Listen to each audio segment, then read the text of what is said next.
Welcome back to another week, another edition here, another season of the OSC Elite Rising Star season number 20. That's crazy. OSC Rising Star number 20, day 4. I'm of course your side VIP with you, and joined by these amazing players and by the bull chats as well. Welcome one and all to our seasonal event here, featuring the rising talent, the up and coming players, the rising stars. Let's go. Let's go. For those who may be curious, for those who maybe have not tuned in before, this is the OSC Elite Rising Star Tournament. This is a tournament featuring up and coming players, top players that have achieved 2 high placements in tournaments, especially in offline events, are ineligible. They're ineligible for this event, so you won't be seeing players like Cyril or Rainer or Clem or Björn or Cure or Bunny or any of the top Koreans. They are not able to compete in this. Instead, we have the players that, again, up and coming. Players like GgMaChine, Shameless, Jumy, MilkiCow, Honmono, for example. So again, we do have, since this does feature the up and coming players on a regular seasonal basis. And we have our first series. Tonight, it's going to be 7 best of 3s. Day number 4 here. Again, this event typically lasts around 3-ish months. A lot of matches, a lot of players, a lot of games, double elimination bracket as well. We'll jump into our first PvZ of the broadcast. GgMaChine versus UED Soldier. Let's go. Let's jump on in. Let's head into our first game of the series. Going to be loading into Washout. We're just catching up. Este Zerg Troll. Bienvenidos.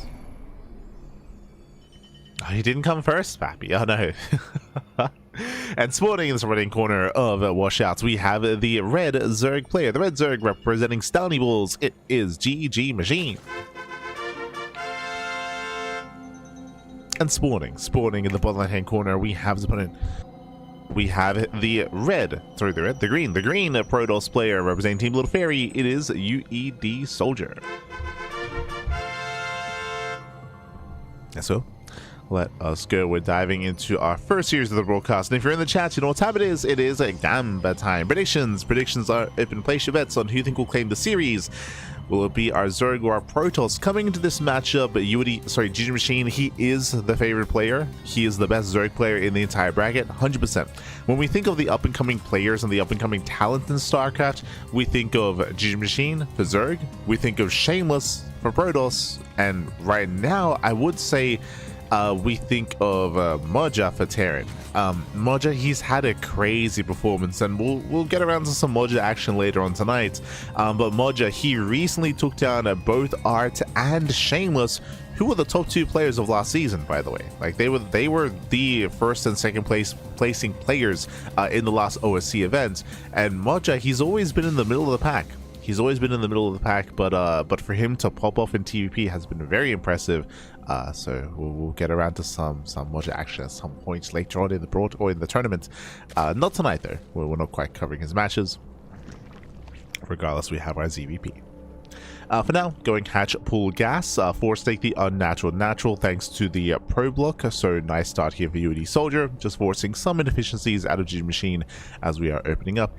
Likewise, back at home, just going for our own gate expand into Cybercore. Everything's looking normal so far. Now, what we expect here when it comes to PvZ is Skytoss. We expect one of 2 things, either going for a gate expand into Cybercore to Stargate into attempted Skytoss, or to hide a build, go for a Void Ray, hunt down the Overlords, and go for a 2-base all-in. We bring this up all the time, but right now in the meta of PvZ is either Protoss all-ins or they go into Skytoss. It's not really viable to go for kind of like the pre-patch style of going Stargate Oracle into Blink Stalkers into a third base into Blink Stalkers into Storm. The issue with that is that it's too passive. You're not aggressive enough, and the Zerg player very quickly snowballs out of control. So that's something that isn't really viable anymore. So I'm curious to see how UED Soldier has been approaching PvZ. Let's go. For the time being, we're about to get into our tech. Oh, and there it is. No Stargate, straight Twilight Council. Okay, so we're skipping the Oracle, we're skipping the Void Ray, straight into the Twilight Council. Based on the gases here, we'll keep an eye on him. If he does pull a little bit out of gas, then this would be indicative of Glaive Adepts. Otherwise, this could be a DT opener. We could open up Twilight Council into Dark Shrine with a Robo and go across the map. This could be a weird... no, there it is, pulls out. You can see here, he has 2 workers mining gas on each assimilator. That screams Glaive Adepts. Just because you don't need that much gas for glaives. This looks like 4 gates, maybe 3 gate glaives. We'll keep an eye on the gateway count. So 3 or 4 gateways. Speaking of, gateways now being thrown down. It's going to be 4. Okay, so 4 gates. Glaives, there we go, as you mentioned. Again, that was telegraphed by the gas mining. And the Overlord will see everything. Again, the Stalker is too late. Was this Adept first? That's why. It was Adept first, then the Stalker. If this was Stalker first, we could have denied the Scouts. But no, GgMaChine, he will lose the Overlord, but he will see everything. And this prompts GgMaChine to throw down a Roach Warren. So very, very safe. Again, GgMaChine, he scouts that it is going to be early Twilight Council, Gateway Explosion, no Forge, high chances Glaive Adepts based on what GgMaChine has seen, and he does react with said safety Roach Warren. He has the tools to defend. Now, what I will emphasize here, because of the early game, because GgMaChine was forced to expand here at the 3rd location, that means that walling off the natural isn't really good enough. In the sense that he's vulnerable right now. Adepts, they can shade into this 3rd base and they can kill workers. Usually a way to do with a Glaive Adepts is to fully wall off the natural, but creep is not even here yet, right? So there is no wall. So there is potential. Here come the Adepts. You can see GgMaChine's in position here to deny the expansion. This is not a 2-base all-in. I should emphasize that as well. We have 2 gateways in the main base, 2 gateways in the main, 2 gateways in the natural. Only 4 gates. If this was an all-in, we'd get up to 6 gateways. So only 4 gateways, which means UD Soldier has the money to expand. Behind this, there's that proxy pylon. Here come the reinforcements. Adepts shaded in towards the natural. Roaches are already here. Yeah, the roaches are already here. They will deflect. Adepts, they do amazing against lings, against hydras, against drones, but against roaches, they cannot engage head-on. This is why it was crucial that GgMaChine scouted earlier and reacted with his Roach Warren. Behind this Robo. Oh, so if you recall, I did just mention that 4-gate glaives is not all in. True, I stand by that. 4-gate glaives is not all in. But now that we're going for a Robo, and now that we're not expanding, it's looking more and more like we're transitioning into a follow-up all in. Now the Robo here should be for immortal production, but I feel like we gotta go one step further here. Like UD Soldier, he's banking resources. Oh, just shade in. Yeah, shades into the middle line. Late reaction here by GgMaChine. 4 drones go down. No, not bad. Does get 4 workers. That should not have happened. GgMaChine, he was inattentive. And now we're going double Robo. We're going into a bay? Okay. So double Robo, double immortal production into 2 more gates. That's going to be a 6-gate setup and a bay for Colossus. This is cool and all, but this all feels very late. It feels very, very delayed here. Feels like GgMaChine wasn't really sure as to what he wanted to do and until now. And it's a very messy transition here. Very, very messy. GgMaChine now moving in, getting us off the pylon. Pylon does go down. We're diving on the immortal. Can we get the immortal? Can he get it? Ooh, he not quite. Doesn't go for the dive. Yeah, doesn't dive in. Biles though, they break down the 2 batteries. Yeah, the army's going to be dealt with. The wall is crumbling. Oh, did we get the final pylon? It's close. The immortal pops out. The immortal does barely pop out, but it's going to be locked down. Lings are coming from behind. They lock down the army, bounce into the mineral line, and with that, GgMaChine has done it. He has done it. He has broken the back here of UD Soldier. Again, the follow-up was really awkward. It was a really awkward follow-up. GG gets called to GG, and GgMaChine will claim game number 1. Ooh, GG. Does claim a lead in the series. Again, running it back, I'm not opposed to the 4-gate glaives, but we pointed it out at the time, like UD Soldier, he was banking up a lot of resources. The decision to go into double Robo was very late. The decision to go for the Bay was very late. The decision to get the extra gateways as well, like it was a very late follow-up there, so a very awkward follow-up as well. And it meant that there was more time, of course, where the immortal count was low, where the army wasn't quite ready. Even towards the end, the batteries weren't quite done yet either. GG. GG. With that GgMaChine, he will snowball out of control. He will claim a lead in the series. And now we're going to be loading into game 2. Loading into game 2. Now, as we load into the second game of the series, this is where we can talk about the map pool.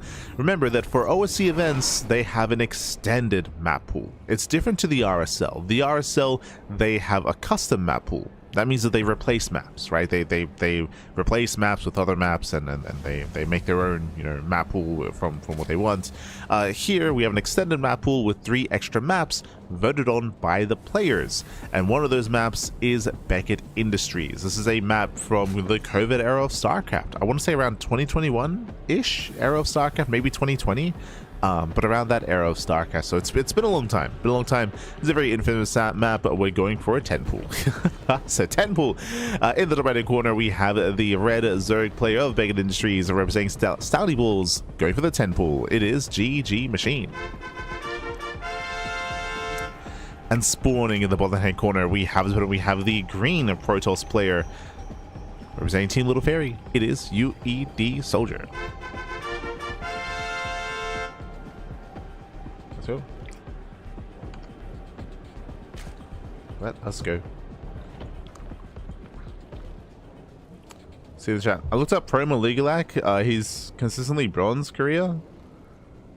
2K MMR. Prom, he's the GM. Bearing in mind, if you looked him up on a Legalac rating is not MMR. One number is he just scouted 10 points. UD Soldier, he goes in, he scouts the 10 pool. GG. We're on Beckett Industries, and he wants none of it. GG gets called. GgMaChine, he will claim it. But yeah, Prom is GM. It might be just a misinterpretation of Legalac, but the Legalac rating is not the same as MMR. Different numbers. But GG. I didn't even get to talk about it.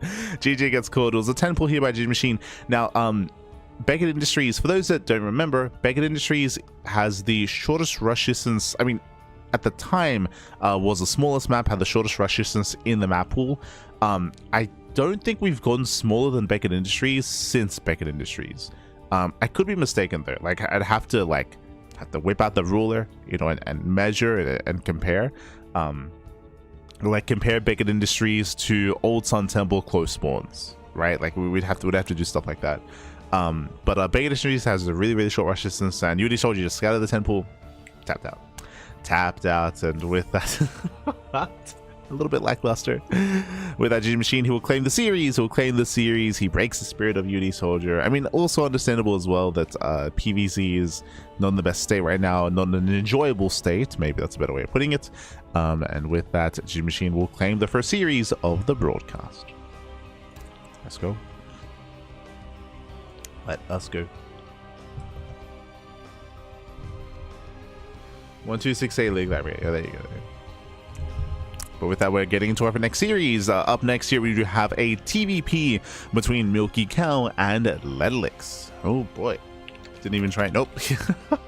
The 10 pull arrives even faster on Beckett Industries than in normal games and normal maps, and it's possible he just does not enjoy playing against 10 pulls either, which again is understandable. But here we go. We're getting to the next game. Going to be loading into Rainfall.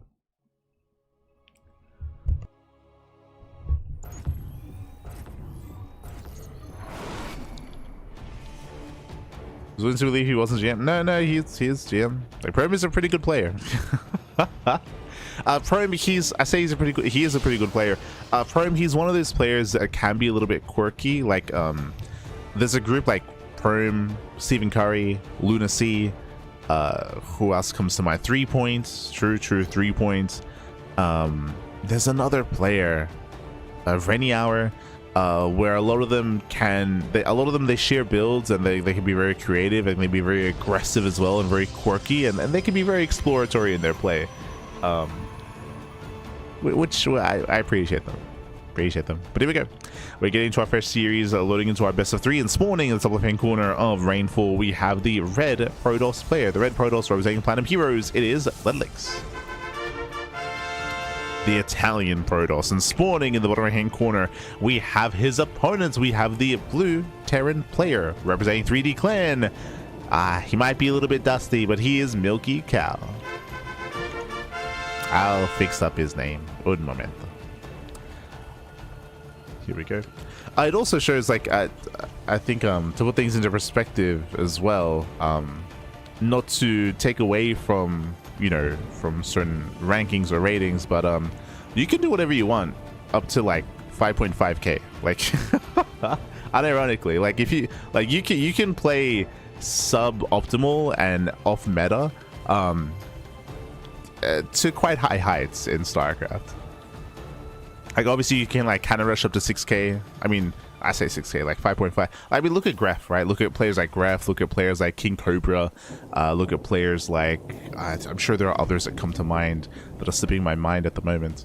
But Gref and King Cobra initially, but there are others, right? There's Turkey Dano, true Turkey Dano, and multiple others. At least that's from the Proto side of things, where you can be quirky and you can do your own thing.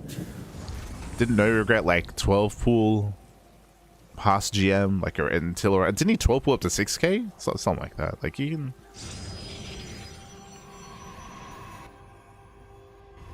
do what you want, Batty.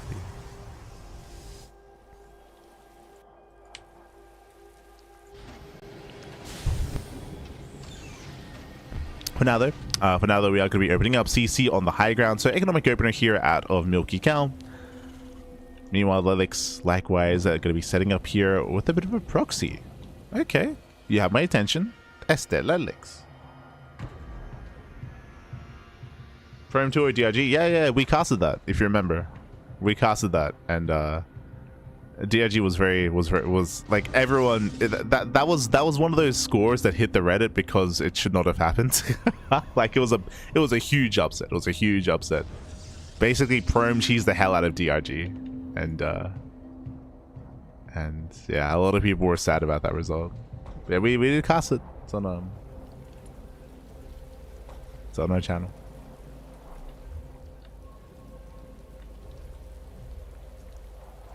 Think Lunacy is better than those other players? Right now, yes, but that's because a lot of those other players that I mentioned, like Stephen Curry, for example, he's inactive.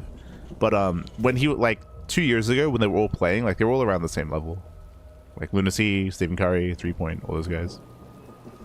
Quanta, Genio. But that was back when they were all active. Like, right, like Genio's retired, Quanta's retired, Stephen Curry's retired.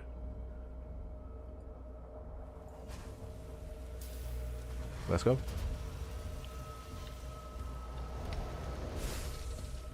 2-1 Gemini. No. But Lelix, with the proxy, he's going for aggression. He's going for very, very early aggression here behind this 3-gate aggression out of Lelix. I think it's like Quanta. And Lelix is moving in. This is hyper aggressive. We're going to be delaying the Twilight Council, delaying Blink, delaying upgrades. We do waddle into the mineral line. SC is going to be going down, and we do rush past the bunker. Yeah, we get past. There's nothing. There's nothing here in the bases. We do see production still underway. The tank is still in production as well. The depot is going to fall, and we have to try to buy time for the tank, and even then we have to make sure the tank doesn't get focused down. Yeah, boys are being pulled. Lelix is still rallying. Yeah, still rallying into the natural, and ooh, the SCVs, they do overshoot. Yeah, they overshoot. The tank will pop out, and the tank will help defend, but this is still a lot of damage here. Okay, surrounds one Stalker. Dust around one, but this is critical damage. 16 SCV kills. Again, we still have Stalkers here at the natural as well. And nice focus firing. Going for another warp. No, we're going to go with the tank. No, he gets on top. Okay, there are Marines. But no, the tank is going to go down. Mass repair will barely keep it alive. No, it doesn't keep it alive. The tank still goes down. And without the tank, there's no defense. There's no defense. Remember, there's no stim. There's no combat shields. There's no upgrades. Stalkers, they take over the low ground. And again, there is no second tank in production. MilkiCow, he has nothing. He has nothing. He has vanilla Marines and one Marauder. And it's not going to be enough. GG gets called. Lelix, he will take game number 1. GG. GG, well played. Let's will take a lead in the series. Again, 3-gate aggression is very trendy as of late. If you've been watching other PvTs, you would have seen Hero is very fond of this. Hero is very, very fond of 3-gate aggression. Classic mixes it in every now and then, but Hero is very fond of it. It's something that you do need to have a really tight defense against, making sure you save that tank, making sure you wall off as well to buy some time, pull the boys to repair while your tank pops out. It is also unfortunate that we had no scouting. Remember, there was no Reaper Scout, no SCV Scout, no recognition, of course, that we had something more coming his way. And it's Rainfall, small map, short rush distance. GG. GG. The aggression continues so far, and Lelix will take a lead, and we'll see if MilkiCow can bounce back. Fun fact, I do actually favor MilkiCow over Lelix, specifically in the mid game. Like, what is MilkiCow known for? 2-base all-ins. Like, he's known for 2-base all-ins, he's known for 2-base aggression, but he needs to get up to 2 bases first. He's got to get there. And spawning in the bottom hand corner of Washout, we have the Italian Protoss player, the red Protoss representing the Planet Heroes. It is Lelix. And spawning in the top right hand corner, we have the blue Terran player representing 3D Clan. It is MilkiCow. Is he going for the same build? We'll send the probe out across the map, setting up for a potential proxy pylon location. Before I get ahead of myself, though, I didn't get a chance to in the last game, but setting up the gamma, the predictions. As we set up our player as well. There we go. As this time there's nothing at home. There's nothing at home. We're going for not quite the flower, unfortunately, but I believe this is proxy 3 gates. 1, 2, 3 is what I'm expecting here. Out of Ludwig's, so he's going to commit. And we'll see if MilkiCow ends up going for a scout. CC first. Oh boy. Okay. He does go CC first. This is gonna hurt. He's skipping his scouting. No scouting. 0 scouting information and CC first as well. Hyper greed out of MilkiCow. And Ludwig's, I assumed he was gonna go for extra gateways. My apologies. No, it's only the 1 gate. Never mind. He's going for the gas guys are back at home, so this should be into a cybercore. Into stalkers. And again, the racks and the production is going to be heavily delayed here. Hey, Lelix scouts, he confirms CC first. He knows.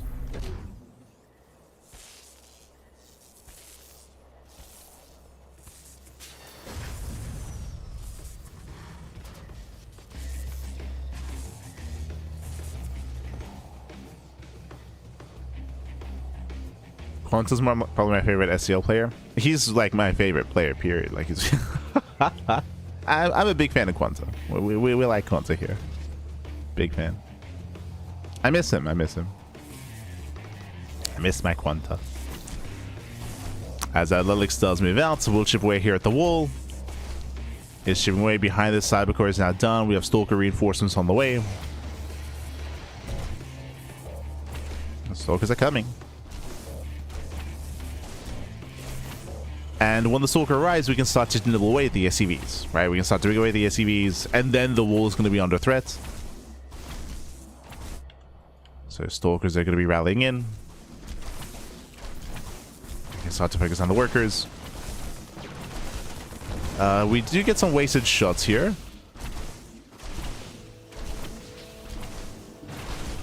Again, we do see MilkiCow. I mean, he has to wait so long for the factory is the issue. Because of the CC first, he just has to wait so long. The bunker now does begin. But there's such an extended period of time here where Lelix has control of the ramp.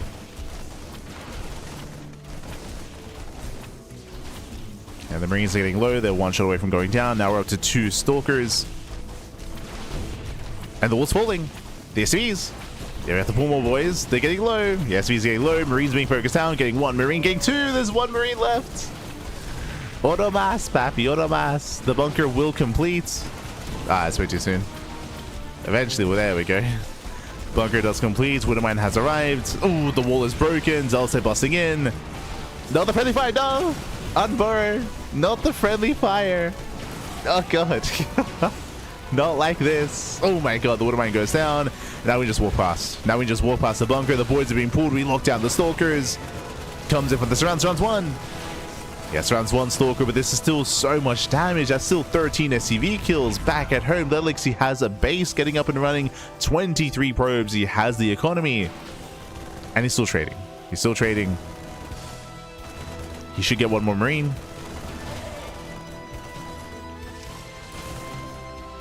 Oh, gets two.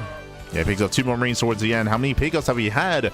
4 Marines, 14 SCVs, the Depot and the Widowmine for only 2 Stalkers and 2 Zealots. So far, a very efficient trade, and now we're going to bait out the shot.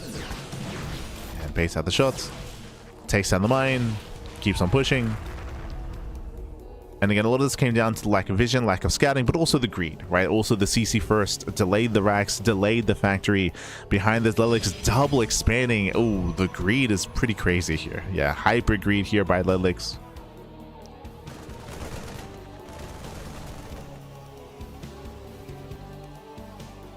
This is able to once again gain on a very early advantage.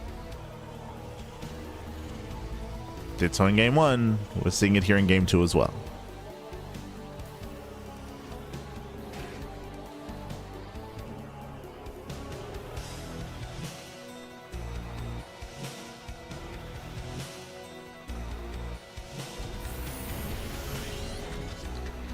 And with the help of the tank, MilkiCow, he's going to break out. Nice pickup. Lelix, he was inattentive.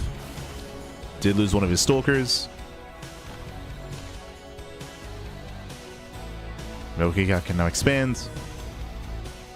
And behind this, going for a 3-1-1 setup. The issue here, of course, though, is that Lelix, he'll have a much stronger mid-game as he's going to explode economically. Like the economic position here is going to be insane for Lelix. Building up more workers, building up more saturation, getting to his robo, getting to extra gateways. No Twilight Council yet, but he can start to work on it. And right now, all that Lelix has to do is contain. Just contain and keep an eye on any kind of move out. There is a chance here for MilkiCow in regards to drop play or 2-base all in. What did I say at the beginning of this series, or the beginning of this game, to be fair, is that MilkiCow, like, he's known for his 2-base play. That's where he can really excel. But his 2-base saturation has been delayed very, very heavily is the issue. Like, he has been slowed down. He needs time to build up. And in that time, Lelix will get up to full 3-base saturation. Viking does pan out. Does pan out towards the left-hand side, going for some harass. We're just getting a 4. This is a little bit much. I'm fine with Lelix getting a 3rd. Getting a 4th base before like a forge is interesting. It's greedy. It's very, very greedy.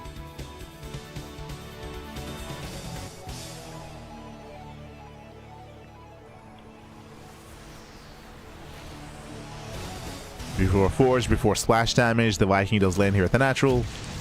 Gets 1, 2, 3, 4, 5. Oh my god. Very nice damage here. 6 probes. This is good. Still need more to. That's 5 probes going down. This is a good start. A good start to the comeback here, but we still need more damage as we float over and land here towards the 3rd. Hey, getting more probes. This one Viking. Oh no, he's within range. Oh my god. Gets up to 6 probes. Spots would be 4th base and could even delay.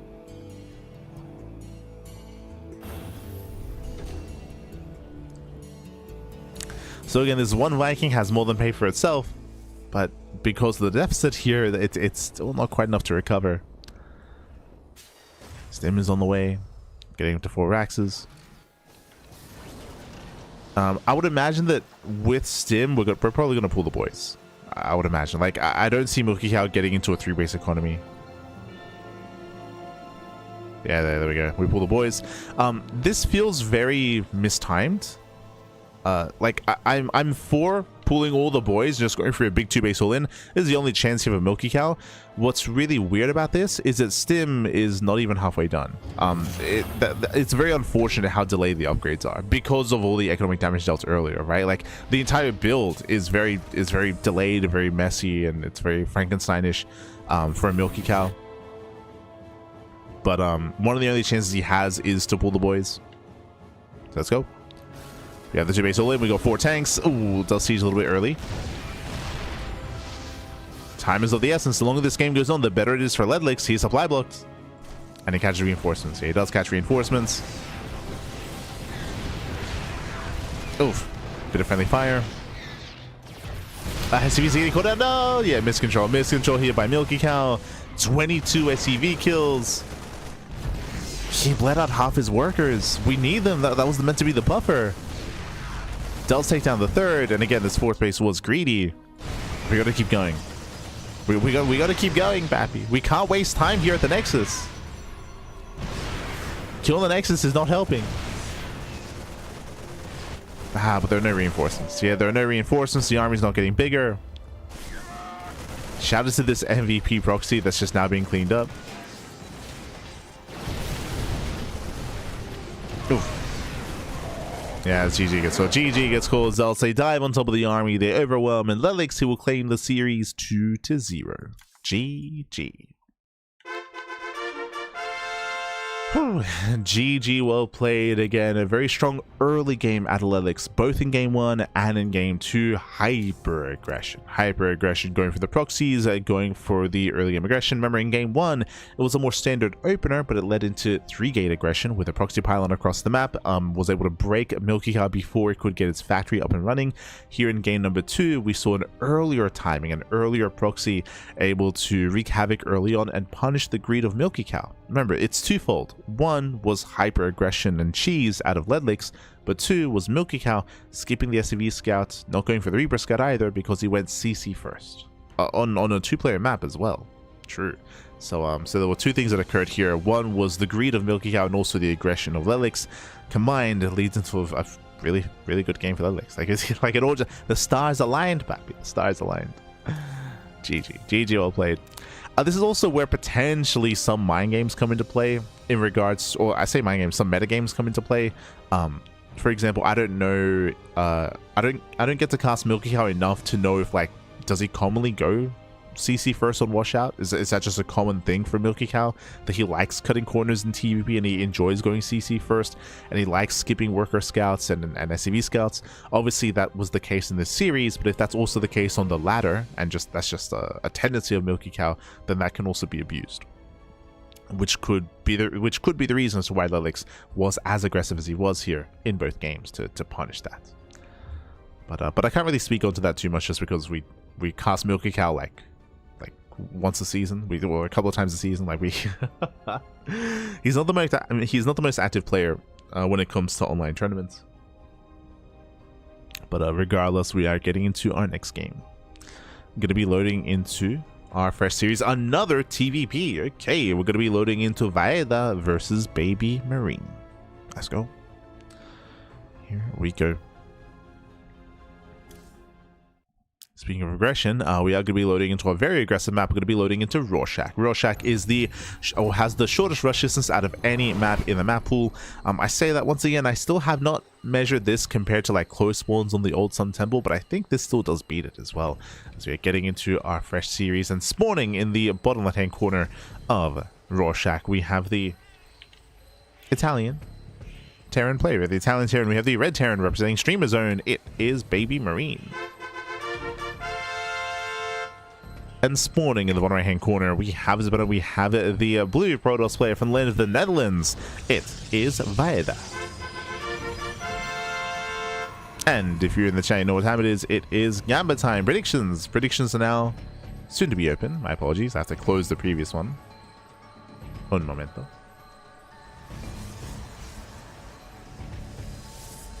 Un momento.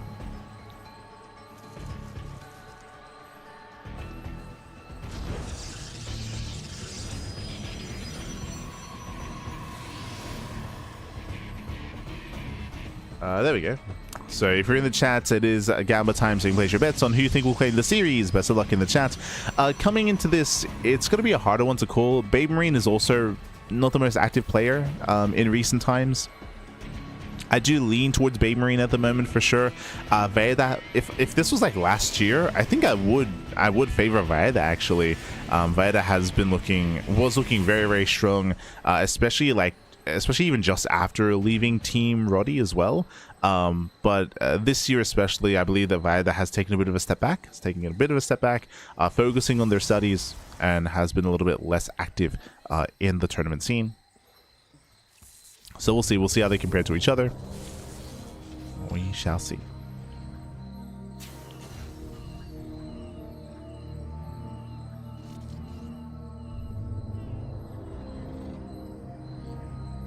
Oh, my apologies. I'll fix up the in-game name. See, all these Terran players, they all look the same. They're like Milky Marine? What are they? They're all the same. Cap.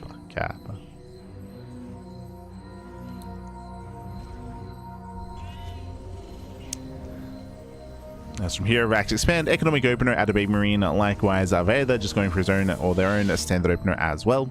From here, welcome to Rorschach. Rorschach is a very small map, but very short rush distance by ground, likewise short rush distance by air as well. That could also be a factor. Some of the quirks here include the healing pad. There's a healing pad in the center of the map, there's a gold expansion in the northern section of the map, and we have some hybrid expansions as well. Here we have the hybrid mineral and gold base, likewise hybrid base here on the right hand side as well. So there are a lot of interesting quirks, interesting features.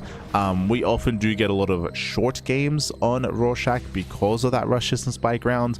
We have seen a handful of longer games, but they can be very chaotic. It can be very difficult to maintain like a 4 and 5 base economy on this map. We've seen a lot of players try to rush into the gold and just get punished for it, but we have seen it attempted in a lot of matchups.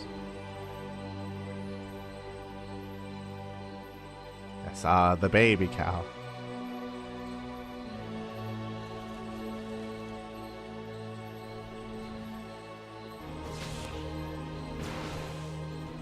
Didn't they both go to Home Story Cup? I believe so.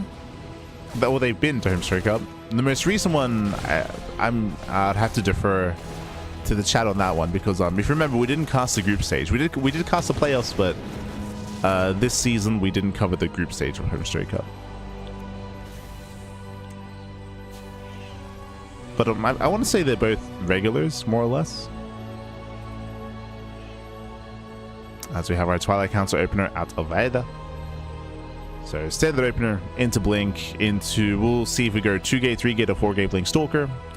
Likewise, behind this, we do see Veda just picking away here at the front door.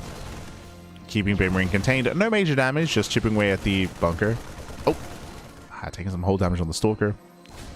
Reaper does get into the mineral line, and oh, the boys are pulled. The Reaper is locked down, and the Reaper will fall. Yeah, nice defense here by Veda. Shuts down the Reaper.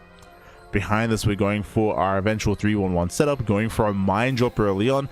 I do like this. We mentioned at the beginning of the game, short rushes by air. Like the idea of and making use of that, going for like a Stargate opener, or going for an early drop play like this as well, can be favored. We'll see how quickly Veda does react and respond. Bearing in mind that mine drops are that much more brutal in the current patch, the current iteration.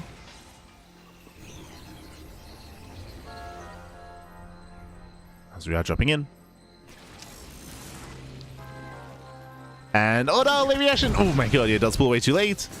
4 probes going to be going down to the first mine. Another probe is going to fall. 5 probe kills, and both Widow Mines are saved. A very nice start for Baby Marine. Yeah, strong start.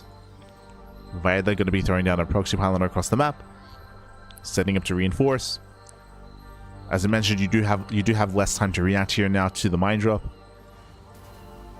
and so far it's been very successful for the Terran.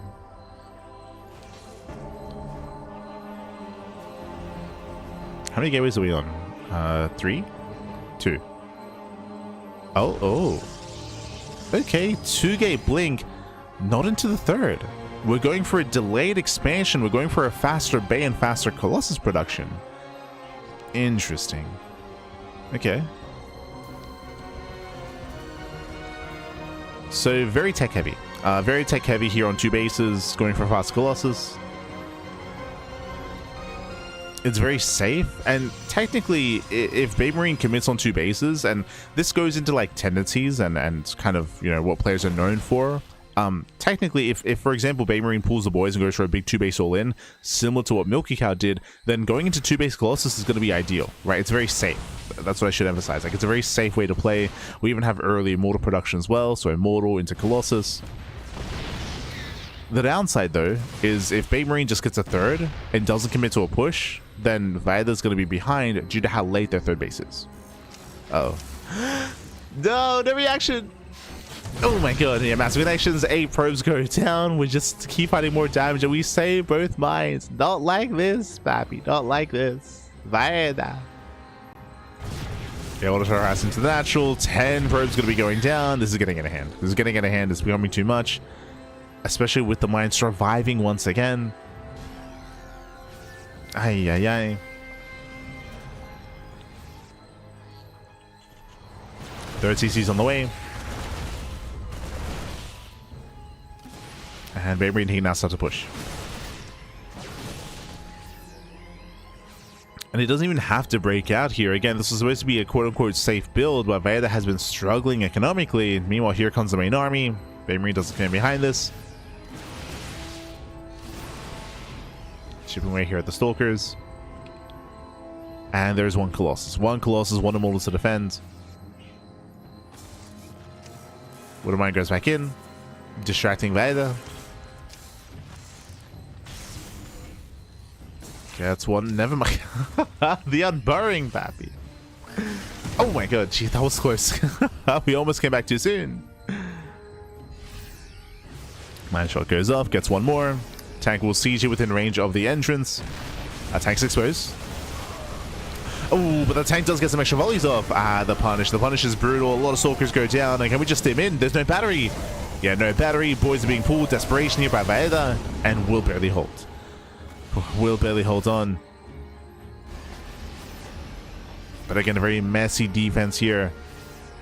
I mean, just a messy game. Third base being taken. Baby Marine is rallying.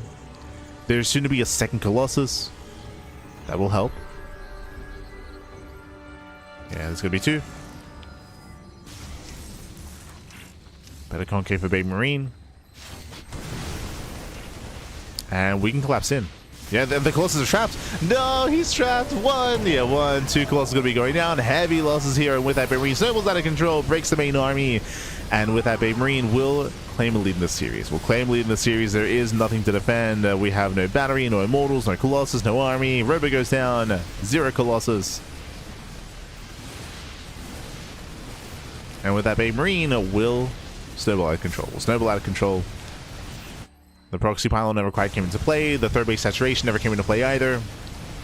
Again, it was just a very messy start for Veda, just losing so many workers early on to the Widowmine drops, to the aggression, to the harass, to the Raven harass as well. And when it comes to these main pushes, they hit even harder because the map is so small. Because it's so small. So we land the Vikings. The final stand here for Veda. Final stand.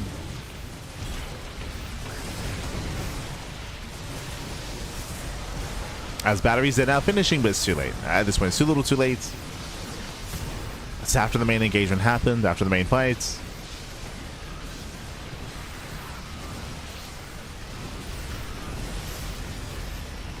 As Marauders, they stim in. Third base is spotted. And Baby Marine just looking to seal the deal here. Behind this, even double expanding, because why not? We just throws out a bunch of Raxes randomly. 2 more CCs. Academy's on the way as well. Another command center. As Baby Marine is back, was slipping a little bit, but it's fine. That's why he has the excess resources to go for 4 CCs. True.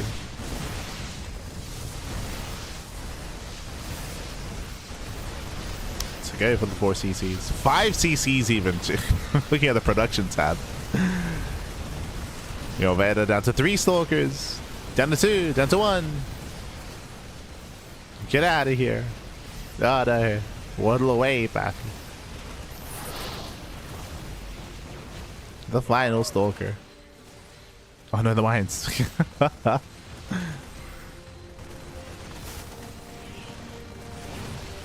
Yeah, final Stalker goes down. Are we going to force an elimination? No shot. No shot. We're warping in one more set now. Sentry goes down. GG gets called. And Baby Marine will take game number 1. GG. GG will play. Baby Marine will take lead in the series. Wanting it back again, just a really rough early game there for Veda. If you recall, Veda just lost so many workers to the Widowmine harass. Initially 4, then another 6, and then we had even more damage done with the auto turrets. It did slow down and it did cripple Veda early on, and that led into the eventual 2-base move outs from Baby Marine, where there was that much less to support the Colossus. Right, the Colossus popped out, but because so many workers had gone down, that delayed warp-ins, it delayed production, delayed gateways, and it meant that the supportive army for the Colossus was tiny, was almost non-existent, could not defend, could not survive. GG. GG well played. With that, we're now getting to game number 2, going to be loading into Rainfall. What were the vetoes? What the hell? So, talking about the meta a little bit, talking about the tendencies of TVP, Protoss players are usually favored on larger maps, right? Larger maps, they favor Protoss. Smaller maps favor Terran. Why is that? Because of aggression, because of move outs, because of 2-base all-ins. The smaller the map, the harder these Terran pushes are. And we're once again loading into a very small map. Spawning in the bottom right hand corner of Rainfall, we have the Italian Terran player. We have the Red Terran. Representing Streamer Zone, leading the series 1-0, it is Baby Marine. And spawning in the top left hand corner, we have his opponents. We have the Blue Protoss from land of the Netherlands down in the series. We'll see if they can bounce back and make a series out of this. It is Vaeda. Here we go, and a big shout out to Tricon in the chat. God, thanks so much for subscribing for the first time with a tier 1 sub. Thank you so much for the support. We do appreciate it. Hope you enjoy the content, the casting of the StarCrafts. Hope you enjoy.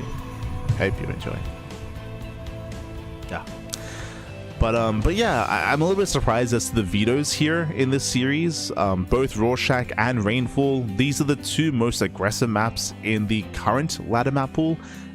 So yeah, it's kind of crazy. I mean, I say it's kind of crazy. At the same time, I'll be honest, the extended map pool is also crazy. They've added Submarine and Beckett Industries. We covered Beckett Industries earlier, but those are even more aggressive than Rainfall and Rorschach. Like the OSC map pool is pretty insane, like what the players voted on. So aggression in general is going to be more favored in this season of OSC due to the maps. As I'm sure Vaeda had to burn a bunch of vetoes on Submarine and on Beckett Industries as well.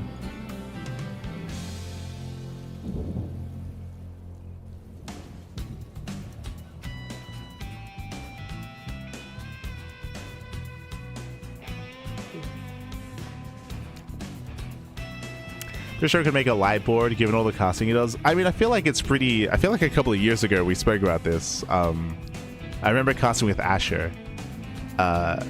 Because I have so many like common phrases or catchphrases, like it'd be pretty easy to make a light soundboard. Like it's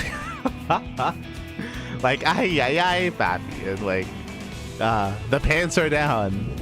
There's just a lot of phrases that I repeat quite a lot in like a just with my way of casting.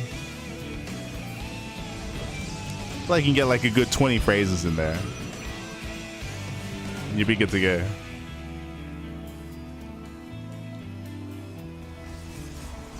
Yeah, papi, yeah. Smurge.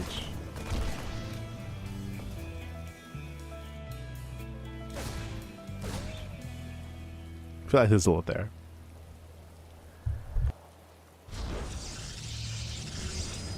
For now though, we are going to be opening up. So far we do have our standard opening here out of Baby Marine, going for the Rax expand into factory after the second gas geyser. The first adept does arrive and we'll get a couple of kills. Gets 1, gets 2 Marines. Won't delay the CC, but we'll delay some mining here. We'll disrupt some of the mining. We'll get some damage done. Behind this, going for a Twilight Council opener. Not a Robo, not a Bay this time. I mean, to be fair, last game it was 2-gate blink into the Robo. I do think that it makes sense on Rainfall to go for the fast Bay, but we'll see if Vaeda does mix things up.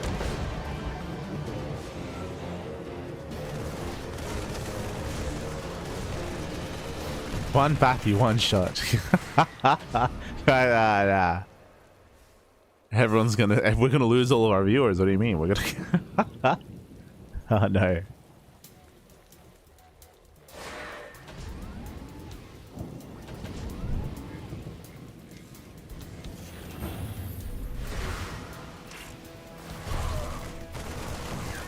Oh, as we commit to the shade, this is a little bit of an overextension. One adept does go down. We'll trade against the Marines, but both adepts should fall here.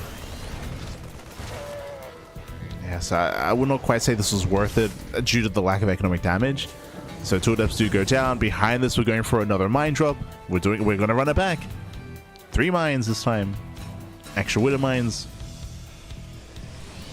That is setting up 2 gateways in the main base. It is going to be initially 2 gate blink into the robo. It looks like the same build. 2 gate blink into the robo. Do we go for a bay again before the 3rd base?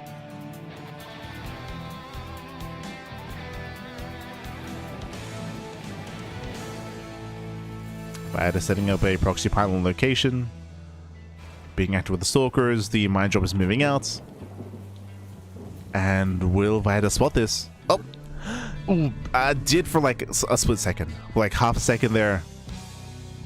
Did spot it. I don't think Vaida noticed. Yeah, again, it was for barely like half a second, if that.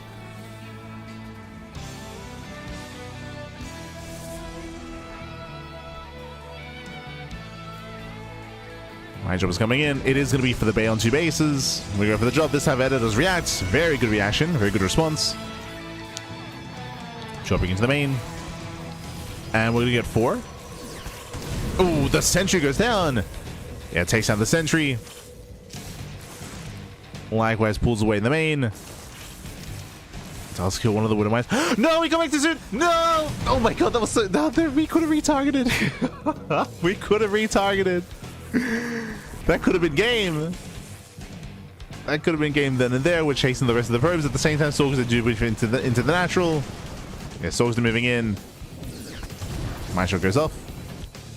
Stalkers are denied, and with that, Bay Marine defends and attacks. 4 probes going to be going down, denying a bunch of mining time, of course, as well, and catching how many Stalkers? 3. 3 Stalkers did go down. Checking with the observer. There is none. How do we get high ground vision? That's a good question.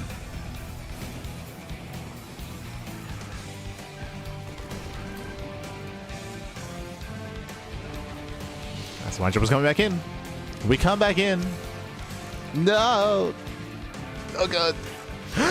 Oh my god, massive connection. 11 probes go down. Not like this. Again, we pulled away. We came back too soon, and that is crippling damage. That's far too much. 11 workers go down. How many in total? 16. 16 probe kills alongside 3 stalkers, and Vaida's economy has been crippled. On top of that, no 3rd expansion. There is no 3rd base. The 3rd base is incredibly late here for Vaida because we went for the bay first and for the forge first. We were being very tech heavy on tier and 2 bases, but we don't even have a 2 base economy.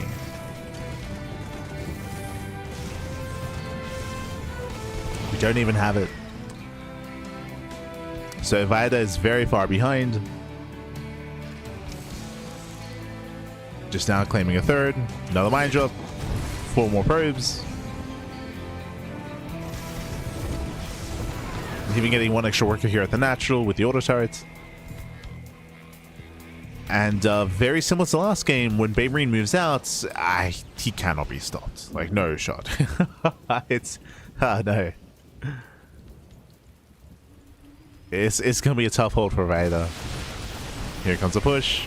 Catching on one of the stalkers. Bay Marine will commit.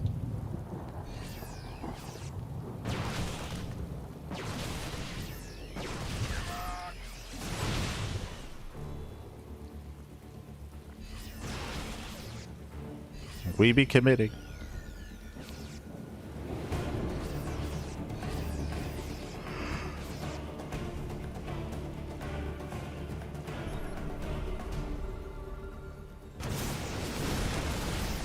As we just rush on forward again top of the robo. The Colossus will pop out, so we will at least have a Colossus that has survived to defend, but that's still going to be critical damage here. 16, 20 probe kills. We do get more damage out of the main base. More probes going to be chased down. Tanks within range of the robo. And we're just looking down the Colossus. They can't get away. Yeah, they cannot escape. Marauders, they stim in. They try to give chase. The probes are blocking. probes, they block well for themselves, but they also go down in the process. Like, they're 24 probe kills, 24 probes. Army stems in, takes down one. Gets one Colossus down to one left.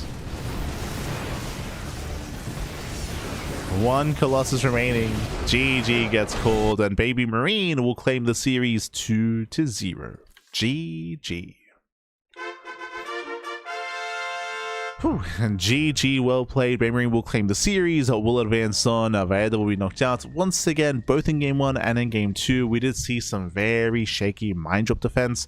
I will say, on the one hand, that of course it is much more difficult to micro against Widow Mines nowadays because of their buff, because of the reduced lock-on duration. It takes less time for the shot to go off, so less time to react, less time to respond. But on top of that, small maps, right, which also means there's less time to react. And also, unfortunately, Vaeda did miss the medevacs. The hallucination barely caught a glimpse, barely, for like, again, half a second or like a third of a second, but didn't quite recognize that, didn't quite notice that, wasn't quite able to react in time, and a lot of damage was dealt here, again, both in the first and second game. GG. GG, well played. With that, Baby Marine, who will claim the series, will advance on into the next round. Vaeda is now out of the OSC Elite Rising Star. Bearing in mind this is in the lower bracket. I also forgot to mention that MilkiCow is also out of the tournament. Both players are knocked out. And we're getting ready for our next matchup. We're taking a break from the TVPs. We're taking a break here, and we're heading over to the PvPs instead. A mirror matchup. We're going to be jumping into Arog Fire versus Shameless. Oh boy, remember, this is a lower bracket match, and you might be looking at this and might be thinking, hold on, Shameless?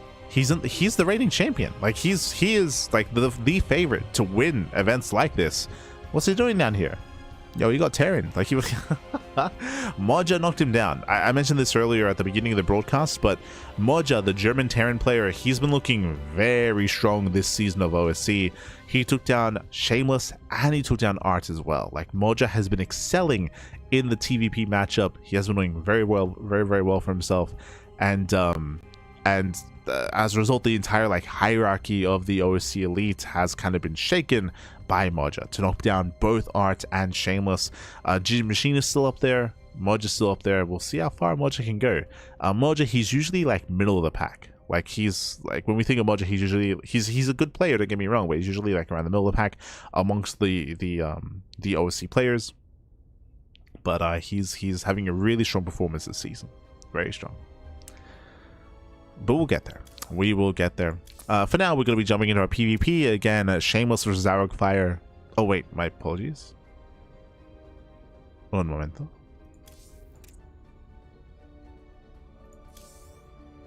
Un momento.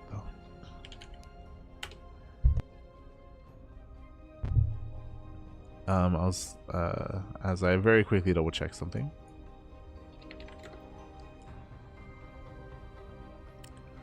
This is not Arog Fire. My apologies. Isn't the event?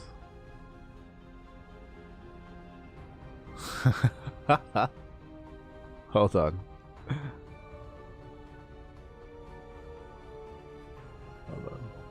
Might have to go to a break here. Might have to. So for those that are curious how this works, for OSC events, whether it's the OSC Elite Rising Star or the OSC mid-season playoffs or the season playoffs as well, the end of year championship, for big OSC events like this, because there are so many matches and so many players, they play games ahead of time. And the games are, they play them ahead of time, and they are submitted to the admin. The admin then constructs the replay pack for it to be covered. So if you ever see it casted by like Wardy or ourselves or Steadfast, it is via replays. But I say this because the matches that I have are not Shameless versus Arog Fire, they're Shameless versus Azura. So I unless Arog Fire has name changed to Azura on EU, which I don't think is the case, I don't have the correct matches. So we'll have to let them know. And I might just skip this match for the time being. It's possible that they haven't played yet or something of that nature.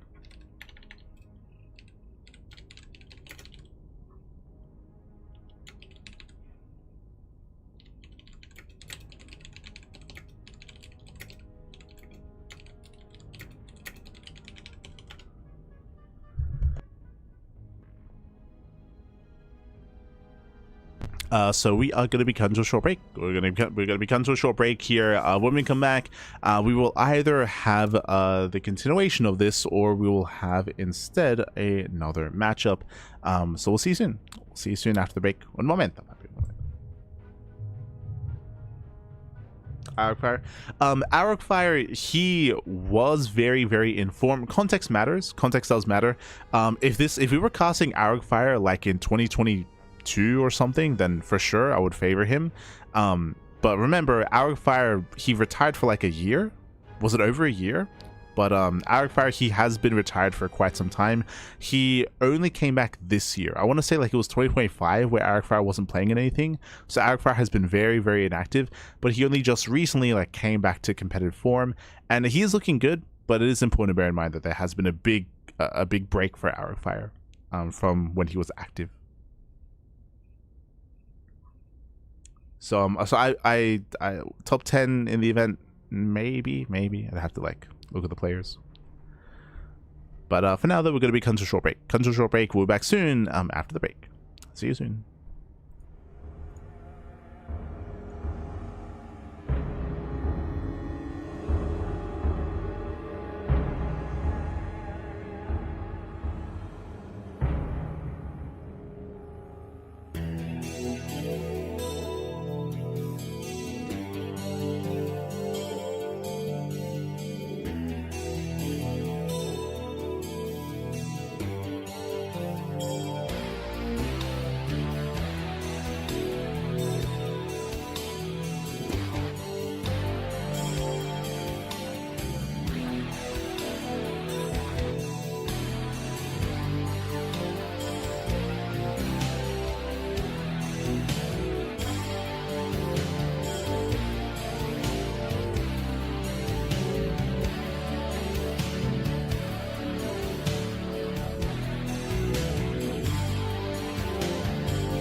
welcome back, everyone. Welcome back. Welcome back here to the OC Elite Rising Star number 20, day number 4. Here we go. We are back again. We've been working through our matches here, a lot of TVPs, and we were about to jump into a PvP between Shameless and Arrowfire, but as I mentioned, looks like we have the wrong matches here, as we do have Shameless versus Azura instead, which might just be some ladder matches. I don't know. Like, they didn't even play in this tournament, so I'm not too sure where that came from. Looks like maybe the wrong matches were submitted, but we are going to be skipping ahead here into some other matches that we have available to us. If you recall earlier in the broadcast, Ledlix, he took down MilkiCow earlier, and now he's up against Fiant, a PVZ matchup. Let's go. We have a PVZ here, Fiant versus Ledlix. They're going to be facing off. Game 1 is going to be on Washout. Here we go. Spawning in the bottom hand corner of Washout, we have the yellow Zerg player. We have the Swedish Zerg representing Team Roddy. It is Fiat. And spawning in the top right hand corner, we have the Italian Protoss player, the red Protoss representing the Platinum Heroes. It is Ledlix. Here we go. We're getting into our fresh series, into our best of 3. If you're in the chat, you know what time it is. It is Gamba time. Predictions are open. Place your bets on who you think will claim the series. Best of luck in the chat as we delve into our PVZ matchup. Let's go. Let's jump on in. Coming into this matchup here, it's gonna be an interesting one to call. I did mention earlier that I was favoring MilkiCow over Ledlix. I stand by that, but Ledlix, if you recall, was hyper aggressive. A lot of proxies, a lot of cheese, which is not really something that I correlate to Ledlix. Like, I typically think of him as more of a mid-game player, so we saw some hyper aggression out of Ledlix against MilkiCow. We'll see how he will approach Fiant. I mentioned this earlier, but when it comes to PVZ and the current meta, right now it's either Skytoss or All-In. Right, it's one or the other. We already featured a PVZ earlier with GgMaChine and UD Soldier, and UD Soldier, he did end up going into Glaive Adepts, into like 2-base Immortal production. It didn't quite work out. It was a little bit messy. We'll see how Ledlix has been approaching the matchup himself. We shall see if we go like for Stargate into Void Ray, Twilight Council into Glaives. Do we go into like a charge-based All-In, into Mass Oracle, into Mass Void? We'll see. Eyes are mainly on Ledlix. Fiant is just moving standard, like Hatch Gas Pool, droning, saturating, building up. Those are expectations, at least, for Fiant.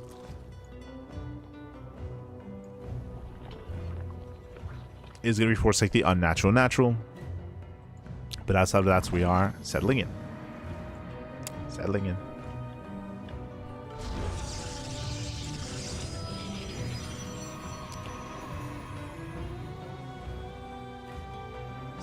Going to be opening up. From here, we're waiting for the Cybercore to finish, and then we can get into our take of choice, whether you go into a Twilight Council, Stargate, or I guess even Robo. Robo openers are very rare nowadays. To be fair, we did see some Robo play at, I think it was at Home Story Cup, or earlier in the season. Earlier, like maybe 3 weeks ago, 4 weeks ago at this point. But that was early in the patch when players were still trying to mess around with different openers and see what worked and what didn't. It didn't really last too long. I think players were messing around with like with Robo into Bay into Colossus based openers and Colossus drops. Didn't last too long. As for now, Stargate. Stargate opener out of Ledlix. We'll keep an eye on whether or not we open up Oracle or Void Ray. And they both have their roles. Oracles are amazing when it comes to defending, harassing, scouting. Void Rays are better at denying vision, denying scouting, and hunting down overlords. And keeping the Protoss or the Zerg player in the dark. It is going to be a Stalker after the Adept, so this typically means we're not going Void Ray, as there's no need. Void Ray kills the Overlord anyway, so you don't need something that shoots up here. So it looks like an Oracle opener, but we'll keep an eye on Ledlix. Getting to Link Speed, Uzbul out of gas, so behind this, Stargate is now done. Focusing on the Adept harass. Will shade away. And it is the Oracle. So going for the Oracle.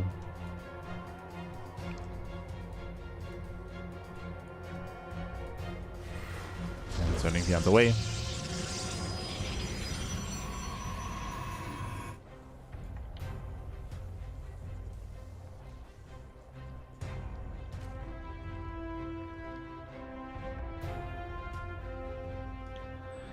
Fiance is going for a bit of an earlier Ling move out, and he shouldn't really get much done here. Yeah, the Oracle's in position. The Oracle's in position. The Lings they poke in. The Oracle should help defend.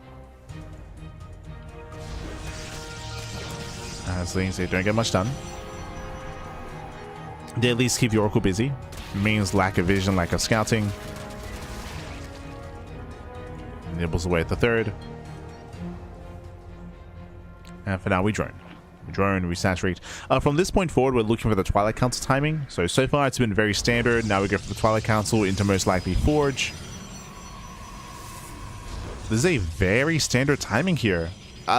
If I look at this build here in a vacuum, I would assume that this is just +1 blink into 3-way saturation into Storm. Like it's looking very, very pre-patch. Which concerns me, I'll say. It does concern me.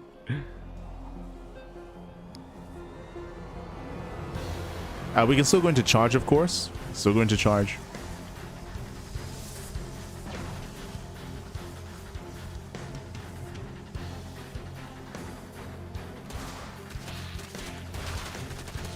As it does get surrounded, it's going to be shut down. Nice pickup. Behind this, Fiant on 3-base saturation. Now working towards a 4th. Looking very comfortable. We're revealing all these Stalkers, and again, we're expecting Blink. And there it is. Blink is on the way. Now from here, we now have to make a choice. Do we take gases? Do we take gases? If gases are taken, that's usually indicative of splash damage of some further tech, like Storm, or technically like a Robo Bay into Colossus. But Storm is typically the go-to. Otherwise, if we don't take gases, we could go for a Gateway Explosion into Hyper Stalker, or into like Stalker Aggression. Into like an 8 gates blink all in, like 3-base all in. Based on the proxy, it looks like he wants to be aggressive, but League's already they're already shutting this down. Catching out one of the Stalkers. Lelix, he will reinforce. He's committing. Oh, into a Fleet Beacon. Okay. This is more modern. I was waiting to see, are there going to be more gateways? Like, what's going on? Basically, we're faking aggression. This is off of, what, 2 gates? Only 2 gateways. Yeah, Lings, they lock this down. The Queens, they move into support. They force a recall. And they catch one of the Oracles. Massive pickup. Yeah, the Oracle goes down. Behind this, again, we're rushing Skytils, or rushing specifically Mothership into a ground army. We're going for Mothership support. And we've been focusing a lot on Lilix, but Fiant has yet to tech up. Like, Fiant's drone count is decent. Oh, yeah, there it is. I was curious as to where the upgrades were, but there we go. We do have a Hydra Speed on the way. It's going to be Ling Bane Hydra, or Ling Hydra. I will say that Fiant's droning has been delayed. That is true. It's been a little bit late here. But now that we've reached 75 workers, now, and we have a boosted economy with the high-yield mineral patches as well, Fiant can now focus on pure army production on Ling Hydra. Now, this is where the Mothership is crucial. The Mothership is so useful against Hydra pushes and Hydra timings to defend your 3 and 4 bases. Sorry, your 2 and 3 bases. Your 2nd and 3rd base should be safe here with slow zones, with cloaks as well. The issue that I have, though, is Ledlix claiming a 4th expansion. The 4th base is very late, and I don't see him getting a 4th base easily.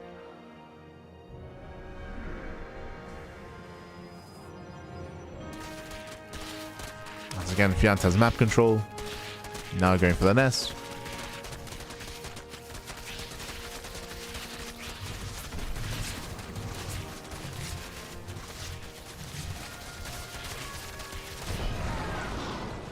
We're going for the Robo and the Temple Archives into Storm on 3 bases. 4th base now being taken. But again, we'll see if Lelix can defend and fortify the 4th. Because here comes Fiant. As I mentioned before, Fiant, he finished droning quite some time ago.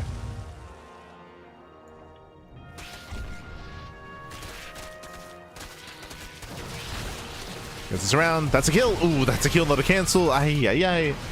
Yeah, massive pickup at the same time. Fianti does hit the right-hand side. Would you see a warp in, and this will defend?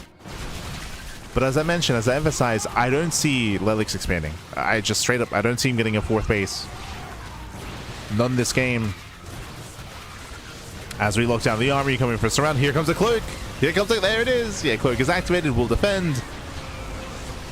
And this is what you mentioned before. Like, your initial 3 bases are safe thanks to the mothership. Like, big timing here with the mothership saves the expansion. Otherwise, this base would be dead. We still have the slow zone as well. But again, Lelix, he's still a ways away from Storm. And Fiant is just remaxing, getting ready for wave number 2.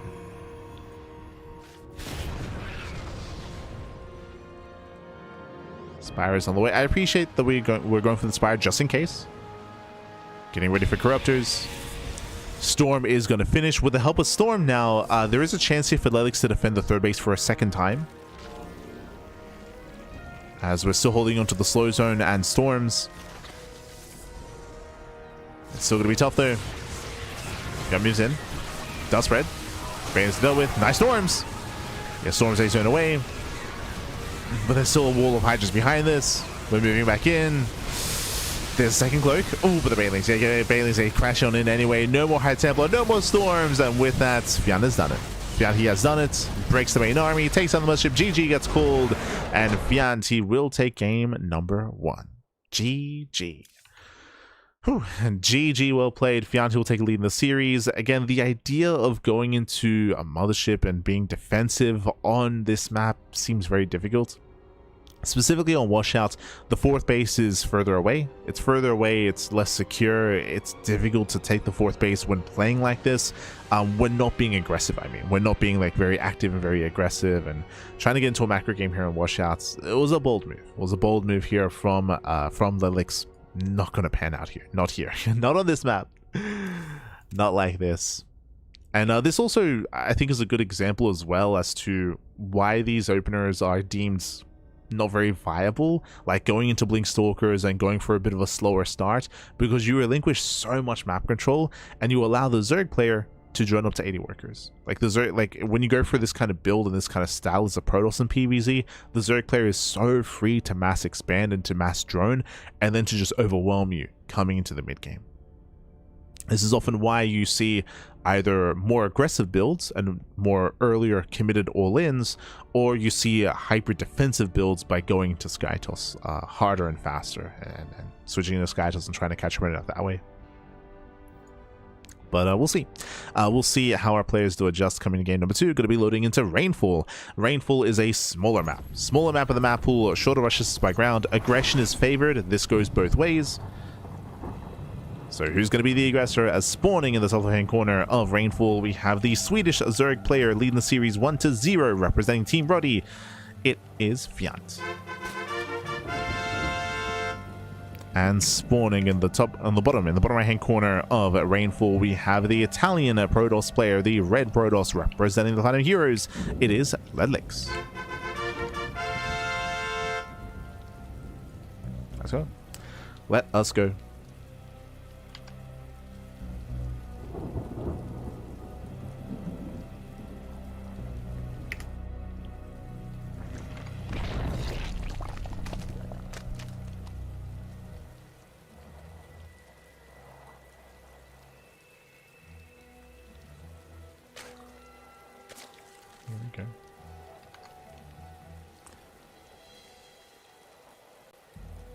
This feels very harsh to me. It's very like maybe like 3 weeks ago or something. Hearthstone may have been doing like mothership rushes like that, but everyone was. So I would say it was just following the trends. I don't think that previous build had anything to do with Hearthstone. You may play it, but it was just meta for a bit to rush mothership. I mean, as you saw, like the mothership did its job. It defended the 3rd base, but specifically on Washout, like taking a 4th base is when playing that kind of style, it's very difficult. It's very difficult to achieve.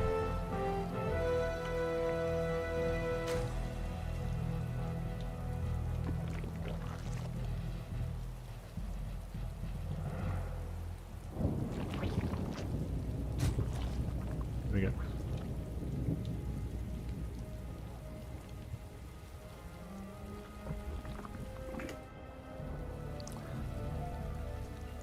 As for now, we do see Fionn force like the unnatural natural.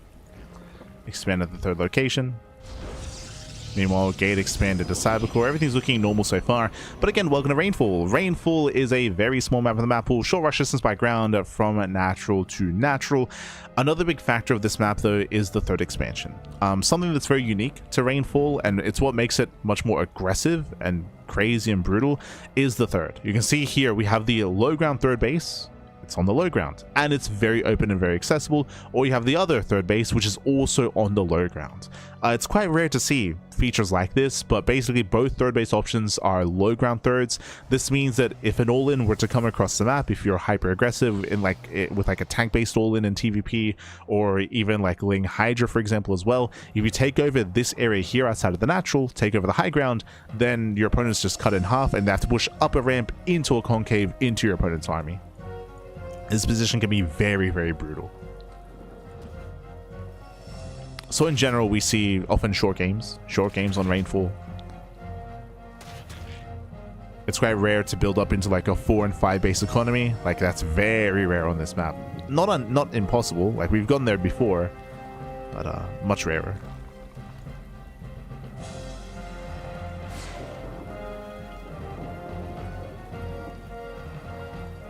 So we'll see. See how we open up. Rainfall is kind of like the new Tourmaline, except even more aggressive, I would say. Take the more aggressive Tourmaline.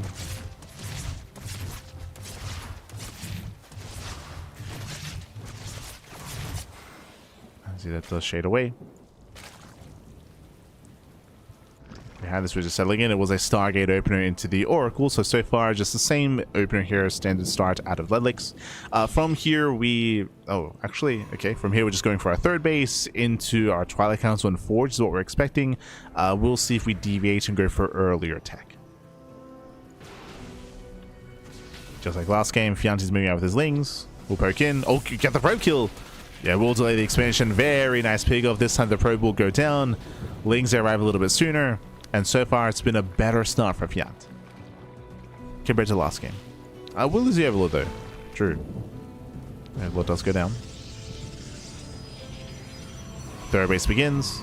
Has been delayed. And we're waiting to see what comes next. As the Oracle moves out, Lings, they move back in.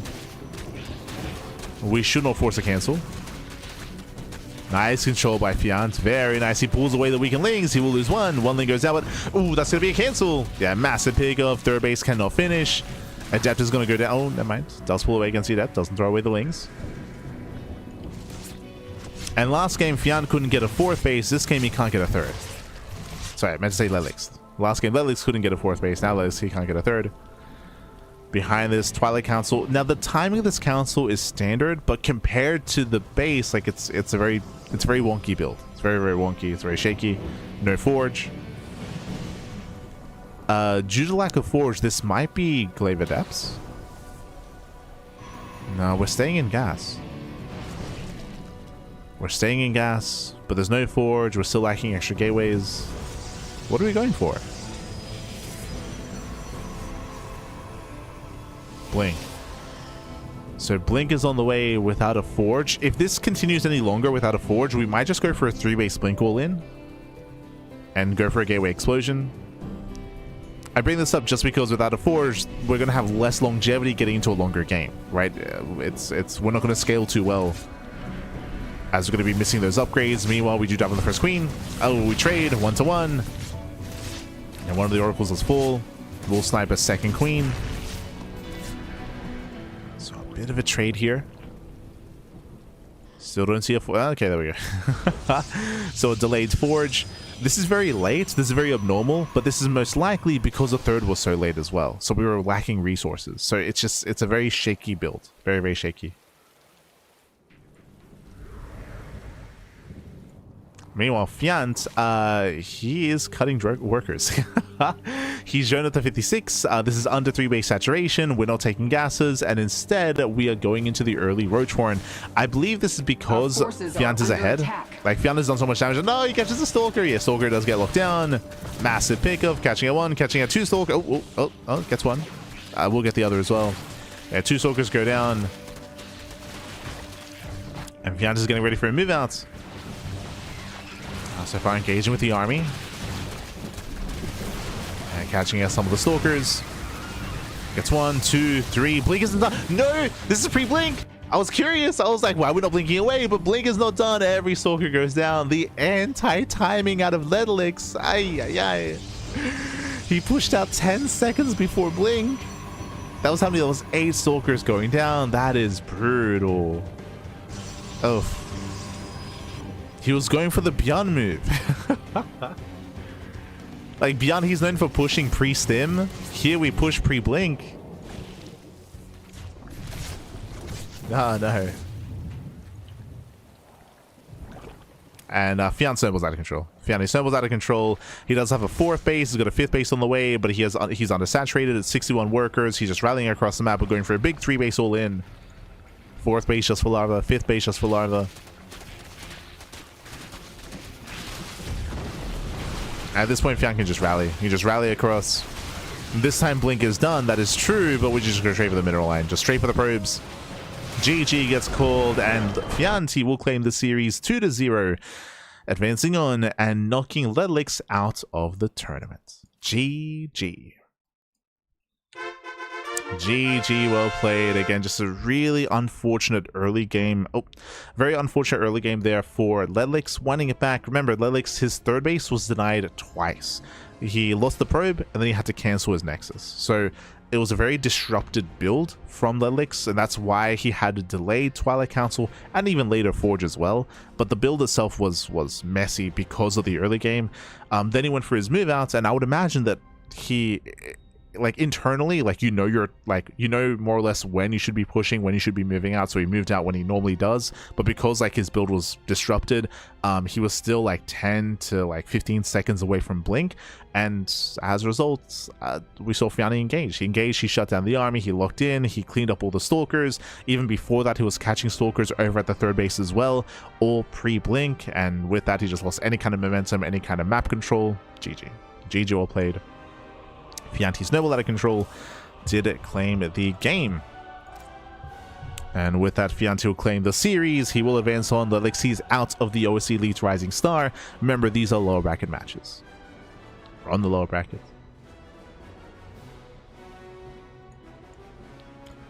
As we are getting ready here for our next game. Up next, we're going to be jumping into another PvZ. We're going to be jumping into Jumy versus Shino. Let's go. Let us go. We have another PvZ here. We're going to be loading into, for the first time tonight, the Old Sun Temple.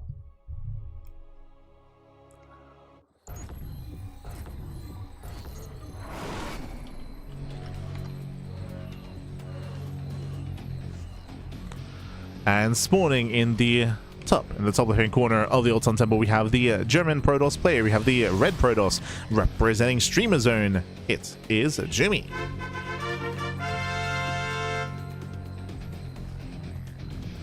And spawning in the bottom right-hand corner here of the Old Sun Temple, we have the French Zerg player. We have the blue Zerg. It is Sheena. Not to be confused with Hino, who's another French player. That's enough. But not to be confused with Shin either. True. But here we go. We're loading into our first series. If you're in the chat, it is Gamba time. Predictions are now open. Place your bets on who you think will claim the series. Best of luck in the chat. Now, if you remember, last season in OSC, Shino did impress us. He did impress us here. We were able to feature him. Oh. My apologies. If you recall, we were able to feature Shino previously. I think it was in the last OSC event or the one before that? Hold on, I have to double check. The one before that, there we go, OSC 18.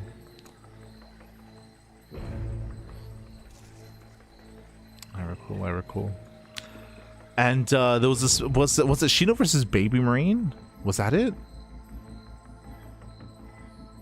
It was. That's it. So it was an OSC Elite earlier this year, number 18, where Shino, he actually defeated Baby Marine. We spoke about it earlier, how Baby Marine, he's been a lot less active as of late. But Shino, he did knock Baby Marine down into the lower bracket, and we were very impressed with Shino's TVZ. But this is not a TVZ, it's a ZVP instead. And Jumy, is an animal. I love Jumy. Jumy, he's great. He's beautiful. Jumy is hyper aggressive. He's very cheesy. Very cheesy. He's very flexible. Maybe that's a nicer way of putting it. He's very flexible. He can be very unorthodox. He's willing to do anything. He does it all. He does it all. He's willing to get down and dirty. Very, very dirty. He can play standard at times, but I would say that's more of the exception than the rule when it comes to Jumy. It can be a very fun player to watch. For now, we're again loading into a full play small map, and before I get ahead of myself, if you're in the chat, I believe predictions, yeah, they're closing at the moment, so make sure you place your bets while you can. You can spawn in 4 different corners of the map: top left, bottom left, top right, and bottom right as well. Jumy does find Chino. Chino has yet to confirm Jumy's location. His overlords are being sent on over. He knows. Chino is aware.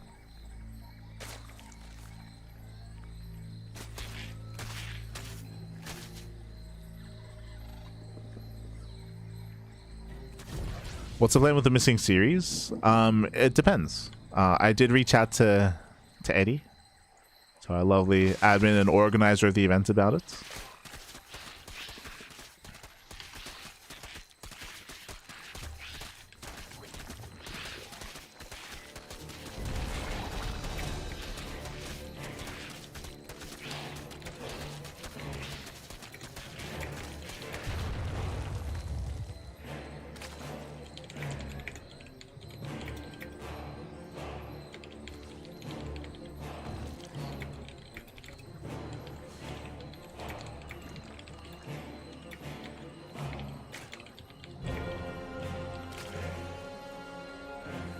Regardless, here we go. We do have our initial opener here, Stargate opener at a Jumy.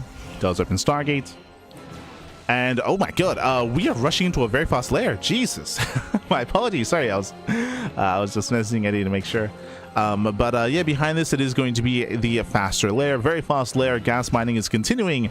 And we're going for a Roach Warren. Initially, I was thinking maybe a Link Queen Nidasaur in. Very early Roach Warren, gases are being taken. I know that there's a Roach Warren here, but are we going to 2-base Muta?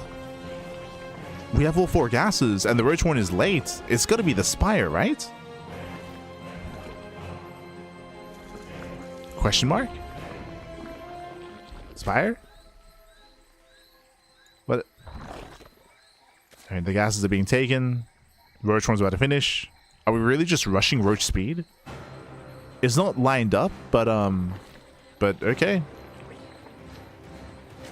Yeah, there we go. We're rushing Roach speed. Usually you would want the Roach Warren lined up with the completion of the lair, so it's a little bit mistimed here. But regardless, we are making use of the insanely fast lair by rushing into Roach speed, and I would imagine... Wait, what? What are you doing? This is so gas heavy. But it's not even that greedy. So a couple of things going on here. One, we have cross spawns, but this third base and third base saturation is going to be delayed here because we're rushing into the Roach Warren, into the lair, then into Hydras, then into the Eva Chamber for +1. It feels a little bit wasteful here because if you're going Hydras, typically Ling Hydra is more efficient because you're not wasting gas on Roaches, so you can spend as much gas as you can on Hydras and Hydra upgrades. But to go Roach Hydra here, it's very intense on 2 bases. Now we're joining up the third base. This is a really quirky build. okay, Sheena. Okay. Let him cook, Pappy. Let him cook. I feel like this is inefficient, but whatever. We can let him play. As Jumy behind this, he's taking up quite heavily as well, going for a Forge, Twilight Council, and a Bay as well into Colossal production. Now, because there's so much tech here, there's no threat of a push. There's actually no army. Yeah, there's no army. At say busts in and getting 1, 2, 3, 4 drones. Do we get 5? 5 drone kills for 2 adepts. Very nice damage. Again, Sheena was skipping units. 8 drones go down. For 2 adepts. Oh no. We're getting messy. And again, behind this, Jumy can do whatever he wants. Because Shino is spending so much money on a fast lair, on the Roach Horn, Roach Speed, Hydra Den, Hydra upgrades, the Evo Chamber upgrades, Jumy is free to just probe up, get his third up and running, go double Robo, double Immortal production, double Colossus production even, go into the Twilight Council with the Blink. Like, Jumy is free to do whatever he wants. Compare this to the last series where Fiant was very aggressive, right? Fiant, he was giving Ledlix a hard time even getting a third, right? Because of his Ling aggression. But here there is no presence from Shino. Shino has no presence on the map. He has no aggression. Jumy is free to do what he pleases. And even here, Shino taking up further into Infestation Pit. Are we rushing into Lurkers? But it's not even like, we're not even rushing really. But is the plan to get into the Hive and then get into Hive Tech Lurker upgrades? Hive is on the way. And again, on a very low economy. The soup is lying to you. You can see here, we have 76 drones, 30 workers at the third base because the fourth is not yet up. But okay, we're now mainarding. Yeah, we're rushing into Lurkers. Again, quote unquote rushing. Like we're not really, but we're taking up into Lurker Tech here. Lurker Den, Hive Tech Lurkers. Now this is interesting now. Okay, so there's a big window. There's a big window in time where Shino is vulnerable. But if Jumy leaves Shino alone, and if we can get into Hive Tech Lurkers with Viper Tech, this is going to be superior than Colossus. Like this Gateway Robo Colossus composition here is going to be outscaled. But Jumy's pushing. that's the issue, is Jumy, he's coming. And the Lunkers are not ready. They're not ready for quite some time. Jumy's coming. Now, there are going to be Lair Tech Lurkers, and we will need them. There we go. No, he's supply blocked! No, Shino! He's supply blocked. He can only make one. One Lurker's on the way. Shino heavily supply blocked. Ay. We need the Lunkers, papi. Not like this. The Colossus are coming. It's just Hydras. Oh, no. There's a couple of force fields. Oh, we can set up the surround. Okay, we can't set up the surround. No detection. There's one Lurker. There's a revelation. Lurker's gonna fall. And the Colossus, they reign supreme. Yeah, the Colossus, they reign supreme here. The lasers, papi. The Lurker did fall. We had the revelation. 0 Lurkers left. There's an observer with the main army as well.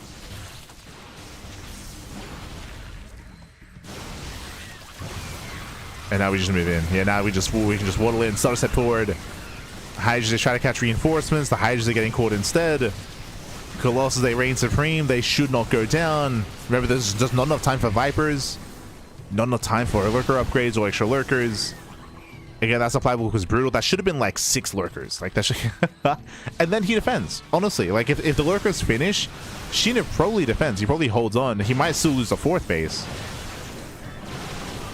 But Jumy just snowballs out of control. He snowballs out of control. He overwhelms. What happened to Shino? The pants were down, papi. These Lunkers, they're just now finishing, but it's too late. It's too late, papi. The base will fall. Detection's still available. We got 5 more Lurkers morphing in. Pure Lurker. I believe on... Oh, they've got Lurker range. Lurker range is done. And now Jumy can just rotate. Rotate over. Shino does have another base here towards the left-hand side.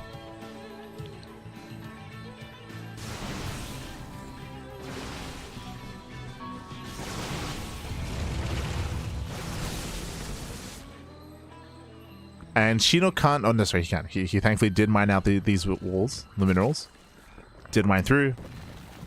Shino, he's holding on. He's got 4 Lunkers, papi. Does he force a long game out of this? I mean, again, the Lurkers are holding the line.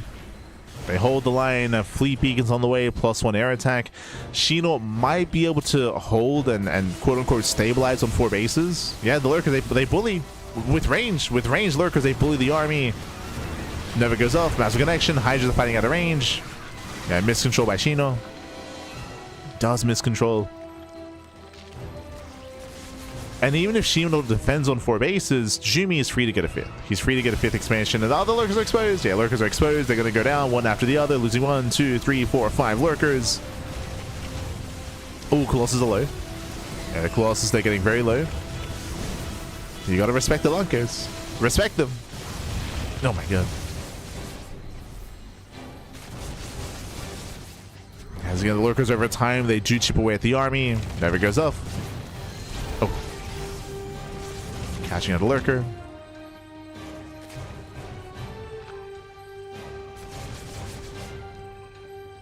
Shino, he's just trying to survive. Jesus.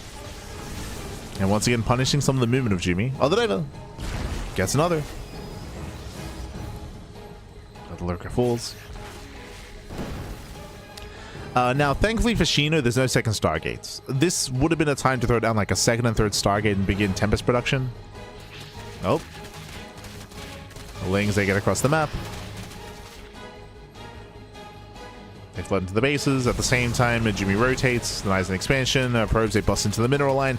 We do have some warp gates, but no warp ins. There we go. There's a defensive warp in. Jumy, he will hold. He will lose 3 probes. May lose the robo. Zealot on my left hand side. The lurker's out of position. Yeah, Shino, he's just being torn apart. He's just being torn apart here. We're diving on the lurkers. Crazy blink, but he does get 2. Takes down 2 lurkers. Oh. And Jumy does pull away. Zealots, they still overwhelmed. 9 more drone kills. Again, Shino just cannot keep up. Not like this. And again, this was just a crazy build out of Shino. Because again, it was just really tech heavy, but it wasn't greedy because it delayed his 3rd, it delayed his 4th base, it delayed his droning, his saturation. He also wasted, as we mentioned at the time, he wasted resources on the early roach one, into roach speed as well.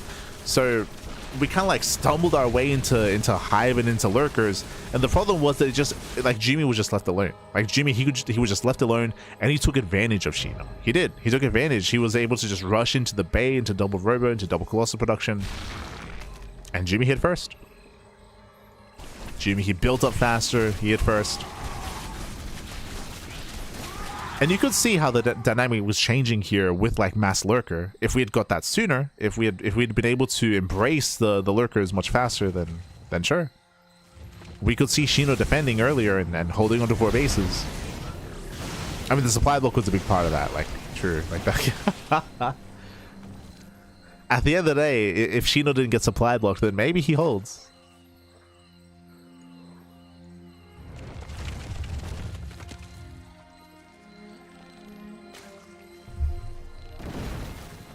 Maybe there's something there, Pappy.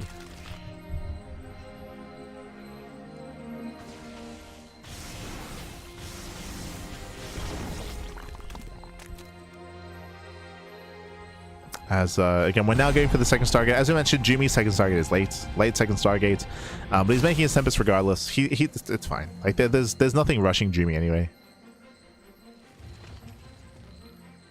Like, Jumy, your Stargate's late. Jumy's like, yo, it's all good. I'm taking my time. I'm enjoying the scenery. It's like okay.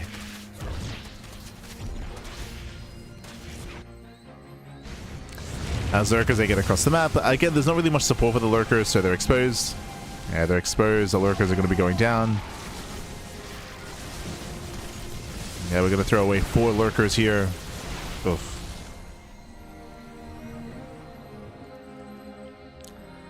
Vipers have arrived. We're up to 6 lurkers. Vipers, of course, they can pop up. They can abduct the Colossus. We can and we will. Gets 1, gets 2, 3. Lurkers, they borrow. 3 Colossus go down. The Novas, though. Oh my god, massive connections. Yeah, the Novas are insane. They detonate on lurkers. Mothership is now coming in. Tempests are amassing.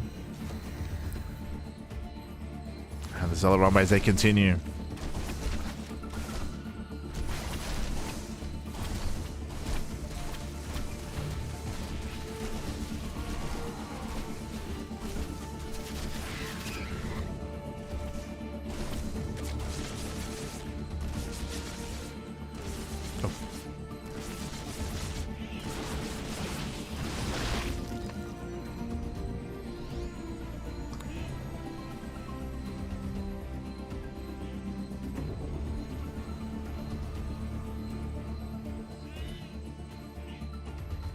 So again, Jumy does pivot around.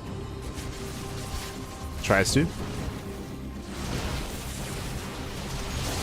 Again, we'll lose one of the High Templar. We get a decent fight there from Shino, but again, he just kind of fight head on. Losing more lurkers, down to 0.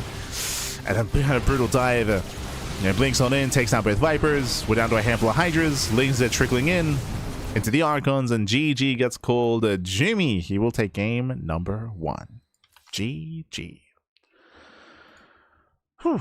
GG, well played. Again, it was an interesting build here by Shino, and I can kind of see it working again, especially if he didn't get supply blocked. Like, it was brutal that the army was pushing. He started the lurkers, and he only began one singular lurker as he got supply blocked then and there. And that was the end of the game, essentially, because from that moment forward, Jumy was able to gain momentum, just take a massive lead and run with it. He was able to break the 4th base and could not be stopped. Could not be stopped. GG, well played. With that, Jumy does take a 1-0 lead in the series, and we'll see if Shino can recover and bounce back as we are loading into Fear and Faith. Let's go. Let us go.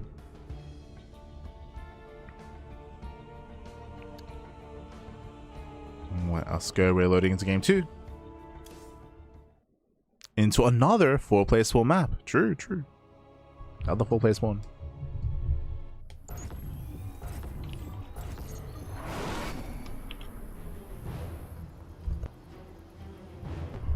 As spawning in the top left-hand corner of Fear and Faith, we have the red Protoss player. We have the red Protoss. We have the German Protoss representing Streamer Zone, leading the series 1-0. It is Jumy. And spawning in the bottom-hand corner, we have as opponent, we have the blue Zerg player. We have the French Zerg down in the series. Can he bounce back? So we're loading into another 4-player soul map, and we're going for the 10 pool. It is Sheena. Let's go. Let us go. We're going for the 10 pool. We are going for a very early pool, hybrid aggression early on. The role here is to flood Lings across the map and to potentially kill this first pylon. Now, we are loading into Fear and Faith.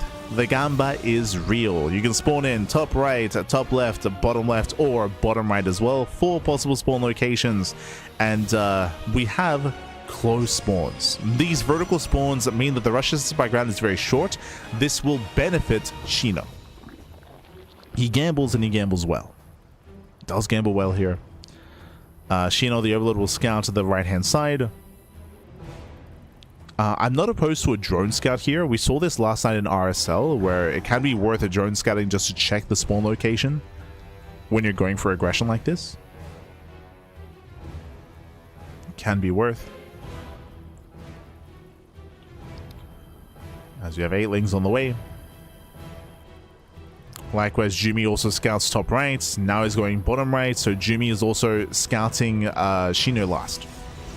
So Jumy has no idea. And here come the Lings. Now remember, 10 balls are not all ins. They can kill, they can do crippling damage, but you do expand behind it. Do expand.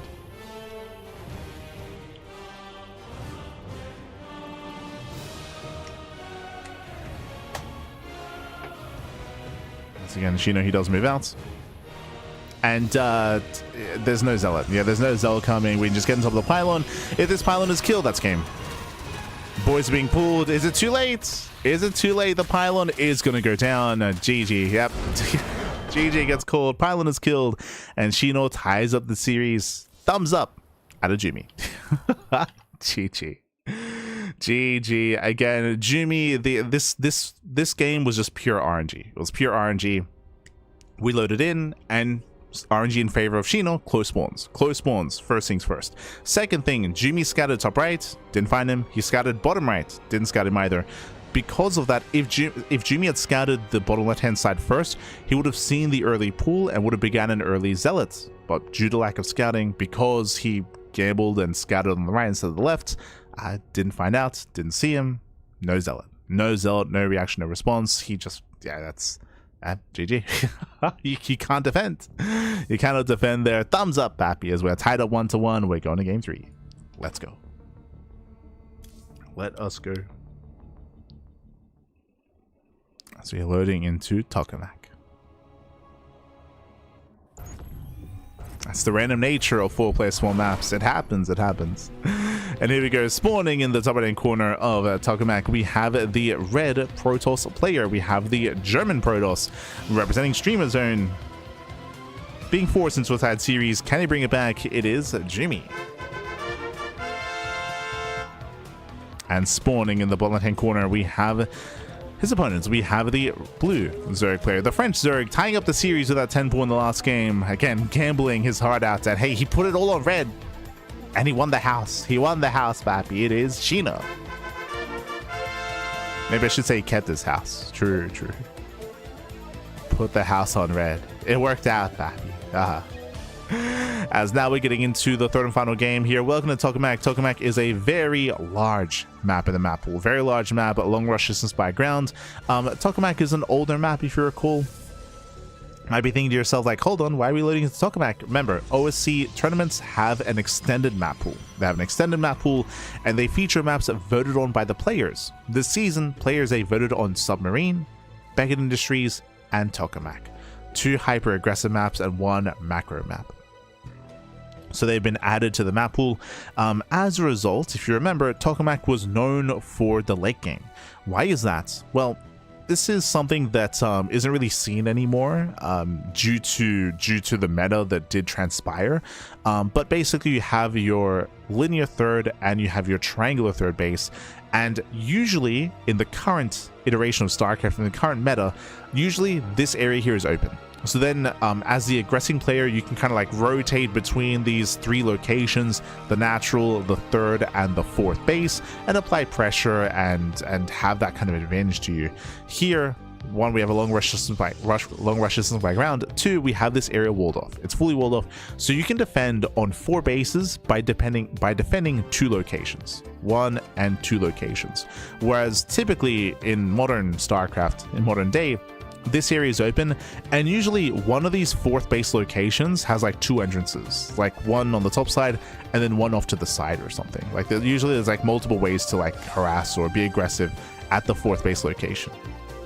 The idea of having like a hyper safe 4 base setup isn't really seen anymore because we saw so much late game and so many like 40-minute games on Tokamak.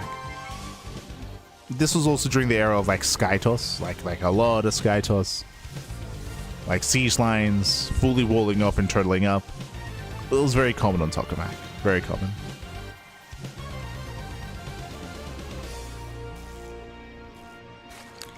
But I would say this was the last map like this in the ladder map pools. After this season, we have not had a map this defensive before. Like, you could argue like Celestial Enclave, but that's different because it has a pocket base. Like, sure, we've had pocket expansions, but we never had like a 4-base setup without a pocket base that's like this defensive. Since Tokamak, this is not the only map like this. Like, there are other maps in years past that are like this as well. But because of the kind of games that we got on Tokamak, like it pushed voters and people away from this sort of thing. Meanwhile, big shout out to Bold Eagle in the chat. Thank you so much here for subscribing with Twitch Prime for 3 months. Pappy. Thank you so much for the support. We do appreciate it. Hope you enjoy the content, the casting of the StarCraft, as Jumy is going Twilight Council first. Oh. Okay, hello. I was just talking about how this map is known for like long games and late game and macro games. Jumy is subverting those expectations, and this goes into how we introduced him. Remember, what did we say at the very beginning of the broadcast, or sorry, of this series?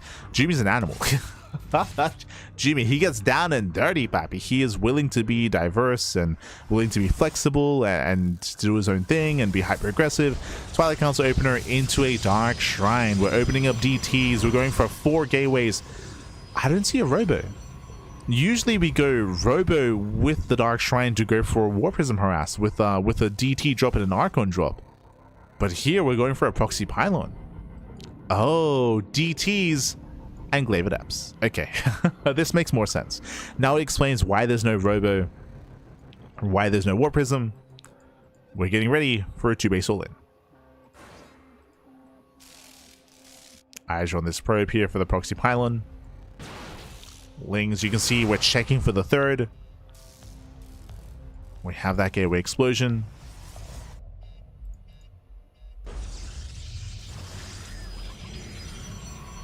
Probe is at the 3rd location. And behind this, Shino did get a safety roach warren. Wait, did he scout? He saw the... not quite. Yeah, not quite. So he did get a safety roach warren, so Shino is playing very safe, going Ling Roach. Pylon is on the way. And again, the probe is in position here for the 3rd, and it looks like he will get the Nexus. He's got the money. Do we warp in? Gateway. Yeah. It's a fake 3rd. Like, basically, the patrol here is a fake out. He's going for the fake outs. Here come the warp ins. Here come the Dark Tail. Here come the Adepts, plus DTs behind this as well. And it's all or nothing. We have how many? We have 13. 13 Adepts. Now, again, Shino did cut workers early. The Roaches are in position. But do we have any detection? There is a lair. There is a lair. We do shade in. Ling's going to be cleaned up. The Roaches are trying to keep up as well. Where are the DTs? Oh, they're coming. Alright, Dark Templar warping in. There are no spores. Is there an Overseer? No Overseer either, so there's potential. There is potential, but we have to get those DTs in the bases, and I think there's only one? Yeah, only one Dark Templar. Oh, and we're going for the counterattack. Yeah, we're going for the German taxi. Overlord speed has begun. Drop Lords are morphing in. Shino, he's setting up here for the counter all-in. Jumy's in trouble. Jumy shades. Yeah, he shades in. He gets caught. No, he shades into the army. And Roach is there in position. They're ready. And Jumy, he's losing too much. And again, we never really saw the DCs come into play. We now warp them in. And there is no detection. But is this too late? This might just be too late here. I mean, it's going to get chaotic. It's going to get very chaotic. Dark Templar, they wall into the mineral lines. Drones are going to be going down. Shino, he commits across the map. This is critical damage. He's forcing Shino all in, but he was already all in, right? Like, he was already all in. Well, wait, okay, let's go. We're going for the base trade. We're going for the base trade. Batteries are being thrown down. They're too late. Shino's going to knock down the front door. At the same time, the natural base is killed. We have more Adepts moving in. And we commit to the base trade, but there is going to be Overseer. There's going to be detection across the map. There's going to be detection, so defensive DTs will not be good enough. I think Shino wins. I think Shino takes it. I mean, it's still very messy here. And again, I do think that these Adepts and DTs will do critical damage, but at the same time, we can just kill the buildings. Everything will be killed, but there is a probe. We're throwing down pylons across the map. He's hiding buildings. Jumy can afford a Nexus. Yeah, Jumy can afford the base. Reinforcements are being cleaned up. Jumy pushing further into the main. We're wasting DPS. Shino, we're wasting it. We gotta go. We gotta commit. Time is of the essence, Pappy. Yeah, it's pushing further in. There are batteries behind the mineral line. No, shall we recall? Dark Templar, they try to slip away, and they will. Yeah, they will slip away. Again, the final hatcheries are going to be going down. Shino, did he save his... He didn't save his own. I just assumed that he would. He did not save a worker. Uh-oh. Shino's in trouble. Shino, he's in trouble. There we go. Hidden Nexus. Shino's in trouble. These are the final buildings. This is it. Oh. Jumy, he will lose the Adepts, though. DT's getting caught. They're getting caught out. Jumy, he's down to 5 Adepts. He doesn't have that much DPS. He just doesn't have enough. These are the final buildings, that is true, but he doesn't have enough DPS to kill everything. Not if Shino comes home. And Shino's coming home. Yeah, Shino is coming home. He finds the base. the Queens, they find the Nexus. Yeah, the army rotates. The Warren's gonna go down, but the lair should survive. Like, there's just not enough DPS here. Wow. GG gets called, and Shino, he will claim the series 2-1. Jumy is out of the tournament. He's out of OSC Elite. GG. Whew. GG, well played. Again, Jumy, he did not have enough DPS. He did not have enough army left over to kill all the buildings, even though he killed all the drones. He did kill all the workers, so those were the only buildings left, but he didn't have the DPS output to kill everything. At the same time, we saw that Shino, he found the hidden nexus. He found the base, and he also was able to race back home in time to defend. GG. GG, well played. Whew. With that, I would say a bit of an upset here. A bit of an upset as Jumy is knocked out of the tournament. I would say he's one of the favorite players to go far in an event like this, but no, he is going to be knocked out. Shino with the 10 pull in game 2 and here with the base trade in game number 3. I will say that winding it back a little bit, I feel like Jumy's build felt a little bit lackluster. He was harassing a lot with the adepts, but it felt like the DTs hit very, very late. It felt like we could have dealt a little bit more damage sooner with those Dark Templar. It took a longer time for the Dark Templar to come online. It was also very unfortunate for Jumy that Shino was playing very safe and that he had gone for an early Roach Horn and cut workers early as well. He did not over drone, so he was being very, very safe. He was being very concerned about what Jumy was up to due to the lack of third base. GG. GG, well played. That Shino will advance on. Hi. Welcome, you do a great job. Oh, thank you, both of you. Thank you. Gracias. That's the babylings. The space bugs. Shino Koshino. Oh, no. But Shino, he does claim it. Does claim it in the end, and with that, GG well played. Now, that was only the 5th series of the broadcast. We are supposed to have, as I mentioned before, we did miss a series here. Shameless versus Arrow Fire is also supposed to be showcased, but I did mention that we have the wrong games. We have Shameless versus Azura, which is not what we're doing. Which they did not play in this tournament. So unfortunately we have the wrong matches, so we won't be able to cover that series. We won't be able to cover it. So we might just end the broadcast early today. We might be able to catch up with these matches next week, or we might have like a second broadcast instead to catch up on those games. That might be the plan. But otherwise, let's catch up on our schedule. Catch on up here. So for today's schedule, we were of course covering OSC this morning, Monday morning. What a way to start the week with some OSC Elite. Tomorrow we're going to be live with Sparkling Tuna Cup. We have Pegasus Cup on Wednesday. We have Kung Fu Cup Wednesday evening, StarCraft Evolution on Thursday and Friday, the Pondcast on Thursday, SDO on Saturday, and more Tuna Cup on Sunday. If you remember, Sparkling Tuna Cup, that's our weekly open tournament. Usually it's on Sundays, but over the past couple of weeks we had RSL, right? We had RSL, so RSL took priority. That's why we had to move Tuna Cup to Tuesday. That's why there's double Tuna Cup here. That Tuesday was meant to be on Sunday, but we had to shift it over due to RSL. So we have the Tuna Cup on Tuesday and Sunday this week. Double the tuna, double the action. Let's go. So we have plenty of StarCraft this week. As I mentioned, when it comes to Shameless versus Arrow Fire, we will be covering that at some point, most likely next week. Like next week, we'll have a fresh batch of matches and we'll be able to get into that. Hopefully, we can get those games. Fingers crossed. But otherwise, we are going to be wrapping up here for the time being. I should also mention as well, when it comes to this week's coverage, we won't be covering the War TV Monday, most likely until post BlizzCon. We're easing up a little bit. We're easing up on some of our coverage and some of our StarCraft. Taking a little bit easy. We usually do cover War TV Mondays live, but not this week. And most likely not until like September and not until BlizzCon. Maybe post BlizzCon we'll be jumping back into it. It was also recently announced that Wardy he's gonna be hosting a new weekly tournament, the Zero Space Weekly. He's gonna be hosting Zero Space Weeklies on Tuesdays. I think that might be clashing with Tuna Cup a little bit, but I mean, well, it's a different game, so like what can we do?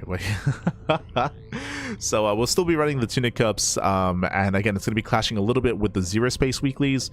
I still haven't delved into Zero Space. I might soon. We'll see. It's hard to find the time to do so, and I'll get around to it eventually to try out Zero Space. I don't really have any strong feelings on it yet. The game looks pretty polished. Like, it looks good. Like, it doesn't look bad. It's not like a Stormgate situation, but it's still a little bit rough around the edges. Like the UI, and there's definitely a lot that still needs to be worked on. I think they've admitted it themselves. They recently made a post. We might talk about it during the podcast, where they're like, hey, we got a bunch of feedback. We're going to be updating the UI. We're going to be making a bunch of changes when it comes to the full release. Remember that Zero Space is still early access. The full release is scheduled to be like in a couple of months, right? Soon TM.